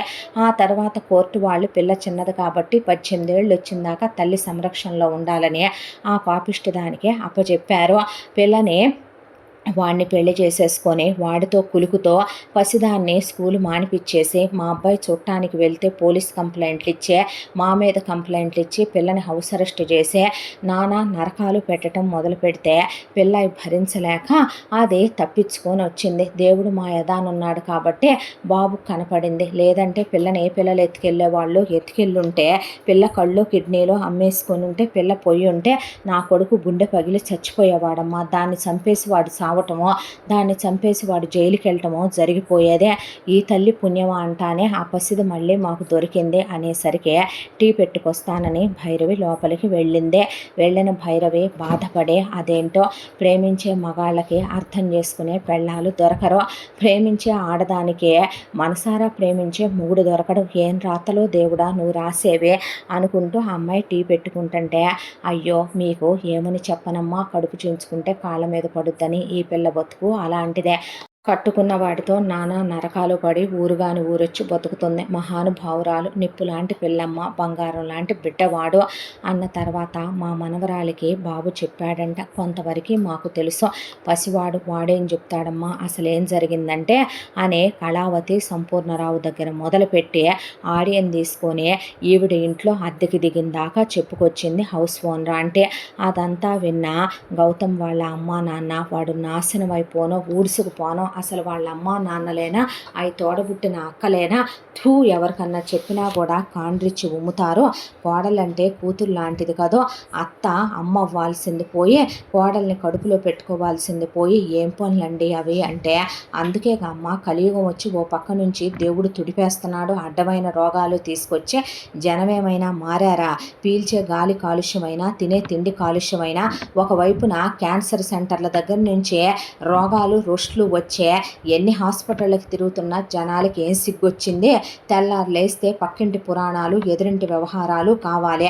ఆడవాళ్ళకి ఆడవాళ్ళే శత్రువులనే వావి వరుసలు మర్చిపోయి ఇలా కూడా ఉంటుందా, ఇలా కూడా జరుగుద్దా, వీళ్ళిళ్లల్లో జరగవు కదమ్మా కాబట్టి పక్కనోళ్ళ ఇళ్లల్లో జరిగితే జాలిపట్నం సంగతి తీసి పక్కన పెట్టండి, పొడిచి పొడిచి పెడుతూ ఉంటారు ప్రతి ఒక్కళ్ళు. ఎందుకంటే వాళ్ళ కూతుళ్ళ బతుకులు కూడా ఒక భైరవి బతుకులా, వాళ్ళ కొడుకులు బతుకులు మీ కొడుకు బతుకులా అయితే ఇలాంటి వాళ్ళందరికీ నొప్పి తెలిసొస్తుంది అంది హౌస్ ఓనర్ అంటే. ఆ తర్వాత టీ తాగేసి పాపం తీసుకొని వాళ్ళు ఇంటికి వెళ్ళారు. ఆ తరువాత అప్పుడప్పుడు బాబుని మేము తీసుకెళ్తున్నామంటే అయ్యయ్యో ఎందుకండి అంటే పర్లేదులేమ్మా ఇద్దరూ కలిసి ఆడుకుంటారని లక్ష్మీ ధర్మరాజు తీసుకెళ్తే పాపని బాబుని సినిమాకి తీసుకెళ్ళటం, బయటికి తీసుకెళ్ళటం, గౌతమ్ ఏం తెచ్చినా పాపతో పాటు ఆర్య కూడా తెచ్చిస్తే వద్దంకులంటే ఏ దాన్ని సిస్టర్ అంటున్నావు, అది ఇస్తే తీసుకోవా బ్రదర్ తీసుకొని ఫీల్ అవుతా అనేది చందమామ అన్నాక పిల్లలిద్దరూ కలిసి ఆడుకుంటూ ఉండగా ఒకరోజు లక్ష్మి వాళ్ళ ఇంటికి వాళ్ళ చుట్టాలు బంధువులు వచ్చాక ఎవరే బాబు అంటే ఇలా పిల్లను ఒక అమ్మాయి కాపాడింది, ఆ అమ్మాయి వాళ్ళ కొడుకు అన్నాక పిల్లాడు వాళ్ళ నానేం చేస్తాడు, వాడొక దరిద్రపు ఎదవంట, ఆ అమ్మాయికి కూడా పాపం ఇట్లా హింసలు పెడితే పుట్టింటోళ్ళు కూడా మంచోళ్ళు కాక విడాకులు అయిపోయినాయి అన్న తర్వాత ఒంటికాయ సొంటి కొమ్ములాగా నీ కొడుకుని ఇలా ఎన్నాళ్ళు ఉంచుతావో, పిల్లాడు అంత చక్కగా ఉన్నాడంటే వాళ్ళ అమ్మ పుట్టుకే వచ్చి ఉంటుందిగా, ఆ అమ్మాయి చాలా బాగుంటుంది, ఆ అమ్మాయిక మొగుడు లేడు, మగతోడు లేదు, వీడిక పెళ్ళాం లేదో, బుడ్డదానికి అమ్మ కావద్దా, ఇప్పుడు చిన్నదే అనుకో, ఇంకో 2-3 ఏళ్ళకి పెద్ద మనిషి అవ్వదు, మంచని చెడని మీరు చూస్తారా, ఊరు పొమ్మంటుంది కాడు రమ్మంటుంది మన్నే, పిల్లలు సుఖంగా ఉంటే చూడొద్దు, అదేదో పిల్లాడు వాళ్ళ అమ్మకి మనోడికి పెళ్లి చేసేయటం చేత కాదు మీకు, 3 పెళ్ళాలిద్దరూ కలిసి తిరుగుతూ ఉంటారు, పిల్లలిద్దరూ అంతా బ్రో అంటుంది అదే, సిస్టర్ అంటున్నాడు వాడు, అన్నా చెల్లెళ్ళలా ఉంటున్నారు అంటే పిల్లలిద్దరూ జీవితాంతం కలిసి ఉంటారనే కాదు, అలా ఎంతమంది పిల్లలకి కుదురుద్దే, ఆ అమ్మాయి మంచి పెంపకం పెంచింది కాబట్టేగా, దీని అమ్మ పోరం బోకలది కానీ నీ మనవరాలు మంచిదే కదా, ఇంక ఇదే సీమటపాకాయ, అలా పిల్లని ఒళ్ళో కూర్చోబెట్టుకోవటం, ఆ అమ్మాయి స్నానాలు చేయించడం, పిలకలేయటం, అన్నాలు పెట్టడం, పిల్ల ఆ అమ్మాయికి అంత అలవాటు అయిపోయిందంటే కన్న తల్లి కన్నా ఎక్కువ ప్రేమగా చూసుకుంటుందనేగా, ఆ తల్లి ప్రేమ ఎరక్కేగా పిల్ల అంత అల్లాడిపోయిందే, అలాంటిదే ఆ పిల్లాడికి నీ కొడుకు తండ్రి అవ్వలేడా, ఆ పిల్లకి ఆ అమ్మాయి తల్లి అవ్వదా, ఏదైనా మీరు తెలుసుకుంటేనే అవుద్ది, ఆలోచించుకోండి చుట్టాలు వెళ్ళిపోయారు. ఆ తర్వాత లక్ష్మీ ధర్మరాజు ఆలోచించుకోవటం మొదలుపెట్టాక ఒక రోజున గౌతమ్‌తో, "గౌతమ్ అంటే ఆ! అమ్మ" అన్న తర్వాత, "ఎంతకాలం ఇలాగే ఉంటావయ్యా? పిల్లలిద్దరూ చాలా సన్నిహితంగా ఉంటున్నారు. నువ్వు టీచరమ్మ దగ్గరికి వెళ్ళి రోజు పిల్లని తీసుకొస్తూనే ఉన్నావు కదా! చాలా మంచిదమ్మా ఆవిడ. నేను వెళ్ళినప్పుడు పాపని చాలా దగ్గరికి తీస్తది. ఒక్క 10 నిమిషాలుండండి భోంచేస్తుంది" అని ఇది పాపం ఆవిడని విసిగిస్తూ ఉంటది. అలా బొడ్లో చీర దోపుకొని ఆవిడని తెగ తిప్పుతూ ఉంటే, ఇది మూతి నిండా పెరుగన్నం పూసుకొని ఎంత ముద్దుగా ఉంటుందో ఆవిడ ముద్దు పెట్టుకొని పాప మూతంతా తుడిచిన తర్వాత దీన్ని అలా తేపులొచ్చిందాకా ఉంచి మరీ నాకిచ్చి పంపిస్తుంది. ఒకానొక రోజు కలకన్నానమ్మా, ఒక మంచి ఫ్యామిలీ అంటే నేను, నా భార్య, నాన్న, నువ్వు, నాకు ఒక కొడుకు కూతురు ఉండాలని. దేవుడు ఆ వరం నాకు ఇవ్వలేదు చూసావా అమ్మా అన్నాడు గౌతమ్. ఎందుకు ఇవ్వడ్రా, ఇప్పుడు తలుచుకుంటే ఇవ్వనన్నాడా ఆ వరం అనేసరికి గౌతమ్ అలా చూస్తే, టీచరమ్మ గతం గురించి నీకు చెప్పలేదు కదూ, ఇలా జరిగిందంటయ్యా, ఇలా జరిగిందంట. ఆవిడకి హస్బెండ్ పోయారనుకున్నాను, ఇలా జరిగిందా అన్నాడు గౌతమ్. అవునయ్యా, నీ పెళ్ళం నిన్నెలా చేసిందో ఆ దరిద్రుడు వావి వరుసలు మర్చిపోయి అలాగే చేశాడంట. ఆ పిల్లకి సరైన పుట్టిల్లు కూడా లేదు. ఇల్లుగల్లావిడ చెప్పిందే. మధ్యలో ఇంకొక ఎదవనే ఆవిడకి ఆఫీసులో పనిచేసే ఒకటి సంబంధం చూస్తే పిల్ల తెలివి కలదు కాబట్టి చుట్టుపక్కల వాళ్ళని, వాడి పోయిన పెళ్ళాం అమ్మా నాన్నల్ని కనుక్కొని వాడి గుట్టు బట్టబయలు చేసి అసలు ఆ ఊరు నుంచే వచ్చేసి పిల్లాడిని పెట్టుకొని ఇక్కడుండి ట్యూషన్ చెప్పుకుంటూ పిల్లాడిని చదివించుకుంటుంది. నిప్పు లాంటి పిల్ల అని చెప్పింది ఇల్లుగల్లావిడ. అలాంటి మంచి పిల్ల మన ఇంటికి కోడలుగా వస్తే నీ భార్యగా ఉంటే బిడ్డకి తల్లి అవుద్ది. నువ్వెటు వాళ్ళ పిల్లాడికి తండ్రి అయ్యే మంచోడివే కదవయ్యా. రోజు వెళ్ళు, ఆ అమ్మాయితో కాస్త సన్నిహితంగా ఉండు, మాట్లాడు, ఆ అమ్మాయిని గమనించు. నీకు అన్ని విధాలా కరెక్టేననిపించిందనుకో, మాట్లాడదాం నాయన, పెళ్లి చేసుకుందోగానే. గడిచిపోయిన గతాల్లోనే ఉండిపోయే అవతల వాళ్ళు సుఖంగానే ఉంటున్నారా, వాళ్ళేదో శిక్ష విధించినట్టు ఆ అమ్మాయి నువ్వు పనిష్మెంట్ అనుభవిస్తున్నట్టు ఎన్నాళ్ళు ఇలా ఉంటారు? ఏమంత వయసులు అయిపోయినాయి, పిల్లల కోసం చేసుకోమని మేము చెప్పట్లేదయ్యా. మీకు జీవితం లేదా చెప్పు? నిండా అమ్మాయికో 30, నీకో 32 ఉంటాయేమో. ఎందుకు జీవితాన్ని అక్కడితోనే ముగిచ్చేసుకోవాలి నాయన? రేపు ఇంకొకళ్ళు వచ్చినా చందమామని సొంత కూతురులా చూస్తారా? భైరవి చూసుద్దే. రేపు భైరవి ఎటు ఇంకొకళ్ళని చేసుకోదో. ఆర్య తండ్రి లేకుండా అలా పెరగటం న్యాయమేనంటావా? ఒక ఆడపిల్ల తల్లి తండ్రి అయ్యి పిల్లాన్ని పెంచడం కష్టమేనయ్యా, మొండితనంతో నెట్టేసుకుపోతోందంతే అన్నాక గౌతమ్కి ఆ రోజు నుంచే ఏదో తెలియని ఒక ఆరాధనా భావం, ఒక ఆత్మీయత, గౌరవం, అభిమానం ఏర్పడ్డాయి భైరవి మీద. రోజు పాపను తనే దింపి తనే తీసుకురావటం మొదలుపెట్టాడు. అంతా దాంట్లో కూడా ఒకరోజు ఆర్య, అంకుల్ బిఎడ్ తీసేయొచ్చుగా అంటే, అది డివోర్స్ ఫేజు, తీసేస్తే ఫీల్ అవుతానని తీయడు పాపం అనేసరికి, ఏయ్ నువ్వు అనొచ్చా నన్నలా అనేసరికి ఆ అమ్మాయి ముందు చాలా ఇబ్బందిగా అనిపించింది. నెక్స్ట్ డేకి బిఎడ్ దించేసి నీట్గా క్రాఫ్ట్ చేయించుకొని ఫార్మల్స్ ఇన్షర్ట్ చేసుకుని అలా కూలింగ్ గ్లాసులు పెట్టి షూస్ వేసి బ్రాండెడ్ వాచ్ బెల్ట్ పెట్టుకుని వెళ్ళేపాటికి, సూపర్గా ఉన్నారు అంకుల్, సినిమా హీరోలా అని ఆర్య ముద్దు పెట్టాడు. ఆర్యని ఎత్తుకొని, బయటికి వెళ్తున్నాం, మీరు రావచ్చు కదండి అంటే, నేనా, ట్యూషన్ ఉంది అంది భైరవి. అబ్బా, ఎప్పుడూ ఉండే ట్యూషన్ వెళ్ళే అమ్మాయి పాడుగోల పిల్లసంతా, వెళ్ళి రారాదు పిల్లల్ని తీసుకొని అన్న తర్వాత బయటికి వెళ్ళారు.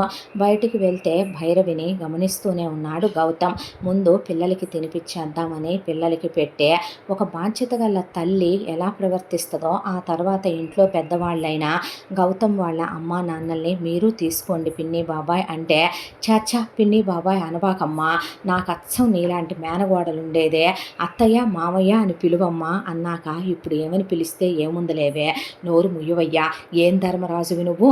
ఆ అమ్మాయి మన పిన్ని బాబాయ్ అంటే మన కొడుకు ఏమవుతాడో, మనం ఆ పిల్లని కోడలు చేసుకుందాం అనుకుంటుంటే తలకాయ తొక్కబోడా అనేపాటికి, చిచ్చి నేను ఆలోచించలా అన్నాడు ధర్మరాజు గారు.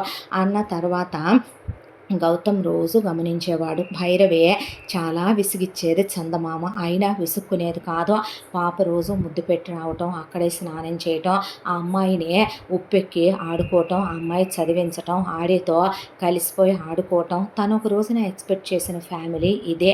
అలాంటి ఒక అమ్మాయి తన లైఫ్లో భార్యగా రావాలనుకున్నాడు.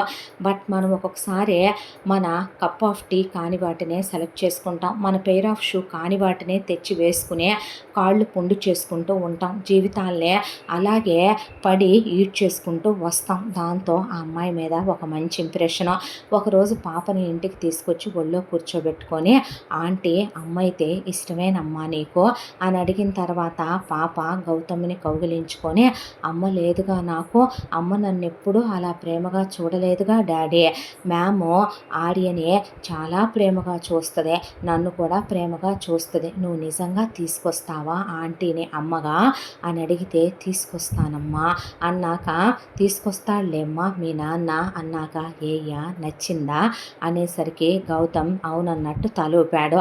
ఇక వాళ్ళు ఒక క్షణం కూడా ఆగకూడదనుకొని నెక్స్ట్ డేకి పరిగెత్తుకుంటూ వాళ్ళే భైరవి దగ్గరికి వెళ్ళి, అమ్మ నువ్వు మా అబ్బాయికి నచ్చావు, పిల్లల కోసం పెళ్లి చేసుకోమని చెప్పట్లేదు, నీకు మా కొడుక్కి కూడా జీవితం ఉందే, ఆర్యని మేము సొంత మనవళ్ళ చూసుకుంటాం, వాడికి ఏమీ తక్కువ కానివ్వమమ్మా, ఒక రకంగా నీకు తెలుసు మాదే సింహ టపాకాయనే, పిల్లలిద్దరూ చాలా కలిసిపోయారు, మా మనవడుగా వారసుడుగా మేము వాడినే చూస్తాం తల్లే, నేను సొంత కూతురులా చూసుకుంటామమ్మా, నీ గతం మాకు తెలుసు, ధర్మరాజు గారు నిజంగా ధర్మమూర్తేనమ్మా, ఇన్నేళ్లుగా ఆయనతో కాపురం చేస్తున్నాను, నా కొడుకు మనవరాల మీద ఒట్టేసి చెప్తున్నాను, మాకు ఆడపిల్లని కందని కూడా కోడల్ని ఒక్క మాటన్న అత్తామామలం కాదమ్మా, తప్పు చేసినా కడుపులో పెట్టుకున్నాం కానీ వీధులకు ఎక్కించుకున్న వాళ్ళం కాదు తల్లే, నువ్వు మా ఇంటికి వస్తే మేము ఎంతో అదృష్టం చేసుకున్న వాళ్ళం అవుతాం, అబ్బాయిని పంపిస్తాను ఒక్కసారి మాట్లాడుకోండి తల్లే అనేసరికి గౌతమ్ తనే వచ్చే భైరవి మాట్లాడబోతుంటే చేతులు పట్టేసుకున్నాడు. మీరు నాకు చాలా నచ్చారండి, మీలాంటి అమ్మాయిని భారీగా చేసుకోవాలన్నది ఒకప్పుడు నా కళ, కాకపోతే నా కళ్ళకి ఏ మత్తు కమ్మేసిందో అనుకోకుండా నా జీవితంలోకి మాధురి వచ్చిందే, వచ్చాక నా జీవితంలో విషమే నింపిందే, నా జీవితంలో అగాధాలే ఏర్పడ్డాయి, ఆ తర్వాత నా బిడ్డ పుణ్యమా అంట మీరు నా జీవితంలోకి వచ్చారో, ఆడియని నా సొంత కొడుకులా నేను యాక్సెప్ట్ చేస్తాను, పాపని మీరు అమ్మలా చూసుకుంటారని నాకు తెలుసు, పిల్లల కోసం పెళ్లి చేసుకుందాం అని చెప్పను, మనకి జీవితం ఉంది కదండి, మన జీవితం మనమెందుకు సంతోషంగా ఉండే పిల్లలకు ఒక మంచి అమ్మా నాన్నలుగా గుడ్ పేరెంటింగ్ ఇవ్వకూడదు చెప్పండి అనేసరికి, నా గతం తెలుసండి నాకు, నా గతం అన్నాడు ఆ గౌతమ్, నాకు తెలుసండి అంది భైరవే. అన్న తర్వాత కొన్ని రోజులు ఆలోచించింది. బాబు అంకుల్ నాకు డాడీ అయితే బాగుంటుంది మమ్మీ, ఈసారి అంకుల్ నీ కప్ ఆఫ్ టీయేలే అమ్మ అన్న తర్వాత, చందమామ నాకు చెల్లిగా కావాలి, లక్ష్మి నానమ్మ, అలాగే ధర్మరాజు తాత నాకు తాత నానమ్మలుగా కావాలి, గౌతమ్ని నాకు డాడీగా ఇవ్వబో అని బాబు అడిగాక, చేసుకోమ్మా, పిల్లల్ని ఎన్నాళ్ళు అలా ఉంచుతారు ఇద్దరు కలిసి అని హౌస్ ఓనర్ ఆంటీ అన్నాక, గౌతమ్ని పిలిచి మనం ఇక మళ్ళీ పిల్లల్ని కనొద్దండి, నాకు కనే ఓపిక లేదు, పెంచే ఓపిక లేదు, రేపు మనిద్దరికీ ఒకళ్ళు పుట్టిన తర్వాత పాపకి నా ప్రేమలో లోపం వచ్చో బాబుకి మీ ప్రేమలో లోపం వచ్చో మనిద్దరం కలిసి పుట్టబోయే మరుకళ్ళని చూసుకుని వీళ్ళకి మన ప్రేమలో ఏదైనా తేడా వచ్చో మనం అనవసరంగా పిల్లల దృష్టిలో చీప్ అయిపోవటం నాకు ఇష్టం లేదు అంటే, నీ ఇష్టం భైరవి అన్నాడు. ఆ తర్వాత గౌతమ్కి భైరవికి వివాహం సింపుల్గా రిజిస్టర్ మ్యారేజ్, గుళ్ళో తాళి కట్టించి పెళ్ళైపోయి భైరవి భార్యగా అడుగుపెట్టింది గౌతమ్ జీవితంలోకి.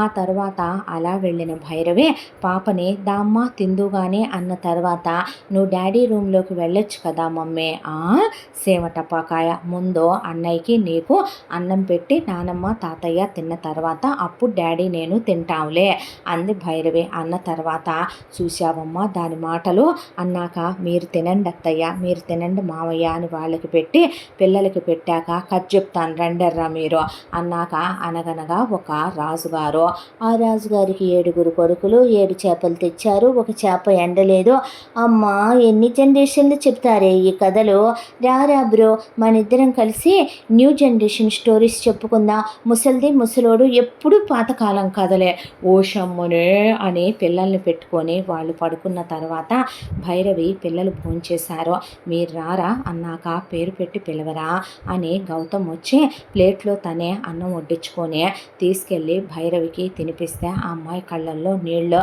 ఒకప్పుడు ఒక మగాడి దగ్గర నుంచి ఆ అమ్మాయి కోరుకుంది కోట్ల ఆస్తి కాదు, ఆ అమ్మాయి కోరుకుంది ఖరీదైన లక్షల రూపాయల డైమండ్ నెక్లెస్లు కాదు, ప్రేమగా ఇప్పుడు గౌతమ్ తినిపిస్తున్నట్టు పెట్టే పిడికిడి మెతుకులు. భార్యని సంతోషంగా చూసుకోవాలంటే చాలామంది మగాళ్ళు పెద్ద పెద్ద గిఫ్ట్లు ఇచ్చి వాళ్ళని సాటిస్ఫై చేయాలేమో అనుకుంటారు. చిన్న చిన్న వాటికి పొంగిపోయే భైరవి లాంటి అమ్మాయిల్ని నిజంగానే అబ్బాయిలు అర్థం చేసుకోరు. ఆ భైరవి కళ్ళల్లో నీళ్లు తుడిచి భోజనం తినిపించాడు గౌతమ్. ఆ తర్వాత భైరవిని దగ్గరికి తీసుకొని ముద్దు పెట్టుకొని, అన్నట్టు మర్చిపోయాను, ఇందాక ఆఫీస్ నుంచి వస్తూ ఈ డ్రెస్ బాగుందని తీసుకొచ్చాను అని ఆ అమ్మాయి తల్లో పువ్వులు పెట్టి ఆ అమ్మాయిని దగ్గరికి తీసుకుని ఇద్దరు క్లోజ్ అయి ఆ అమ్మాయిని గుండెల మీద పడుకోబెట్టుకున్నాడు. ఇద్దరి జీవితం చాలా సంతోషంగా కంప్లీట్గా అనిపించింది. ఆ తరువాత పిల్లల్ని సంతోషంగా చూసుకుంటూ భైరవి శాశ్వతంగా పిల్లలు లేకుండా ఆపరేషన్ చేయించేసుకున్న అత్తామామలు ఏమీ అనలేదు. ఓనర్ ఆంటీ ఒక్కదాన్ని ఉండలేకపోతున్నానని ఆ ఇల్లు అమ్మేసుకున్నానని, నేను కూడా వచ్చి మీతోనే ఉంటానమ్మా అనే భైరవి వాళ్ళు అలవాటైపోయారని ఇక్కడే ఉండటం మొదలుపెట్టింది ఆవిడ కూడా. నేనున్నన్నాళ్ళు నీతోనే ఉంటానమ్మా, పోయాక నన్ను తగలేసి నా పేరు మీద ఉన్న రూపాయి బుడ్డోళ్ళిద్దరికీ పెడతాను ఉంచుకోవే అంటే, ఏం మాటలు పిన్ని అని, అయ్యో ఉండండి అని ఇక్కడే ఉంచుకున్నారు. గౌతమ్ ఆఫీస్కి వెళ్ళొస్తూ భైరవి అప్పుడప్పుడు మామగారి సూపర్ మార్కెట్ దగ్గరికి వెళ్ళొస్తూ ఇంట్లో పని వాళ్ళు ఉన్నారు, వంట పని అత్తగారే చూసుకుంటుంది. పిల్లల పెంపకం, భర్తతో సంతోషంగా ఉంటూ ఆ అమ్మాయి నిండు జీవితానికి ఒక సంపూర్ణమైనటువంటి అర్థం దొరికినట్టు గౌతమ్ ఒకప్పుడు ఏ కల అయితే కన్నాడో, ఎలాంటి ఆడదాన్ని చేసుకోవాలనుకున్నాడో, పిల్లలతో సంతోషంగా తన లైఫ్ కంప్లీట్ అయిపోయినట్టు అనిపించింది గౌతమ్కి. ఇలా ఈ కథ పూర్తయింది. ఇంతటితో ఈ కథ సమాప్తం. మళ్ళీ మరొక మంచి కథతో కలుసుకుందాం. తప్పకుండా మన ఛానల్ని లైక్ చేయండి, షేర్ చేయండి, సబ్స్క్రైబ్ చేయండి, బెల్ ఐకాన్ క్లిక్ చేసి ఆల్ అనే బటన్ ప్రెస్ చేయడం మర్చిపోకండి. ఇంత మంచి కథను మనకు అందించిన కథా రచయిత్రి సాయి లలిత గారు. మరో మంచి కథతో కలుసుకుందాం. Thank you so much.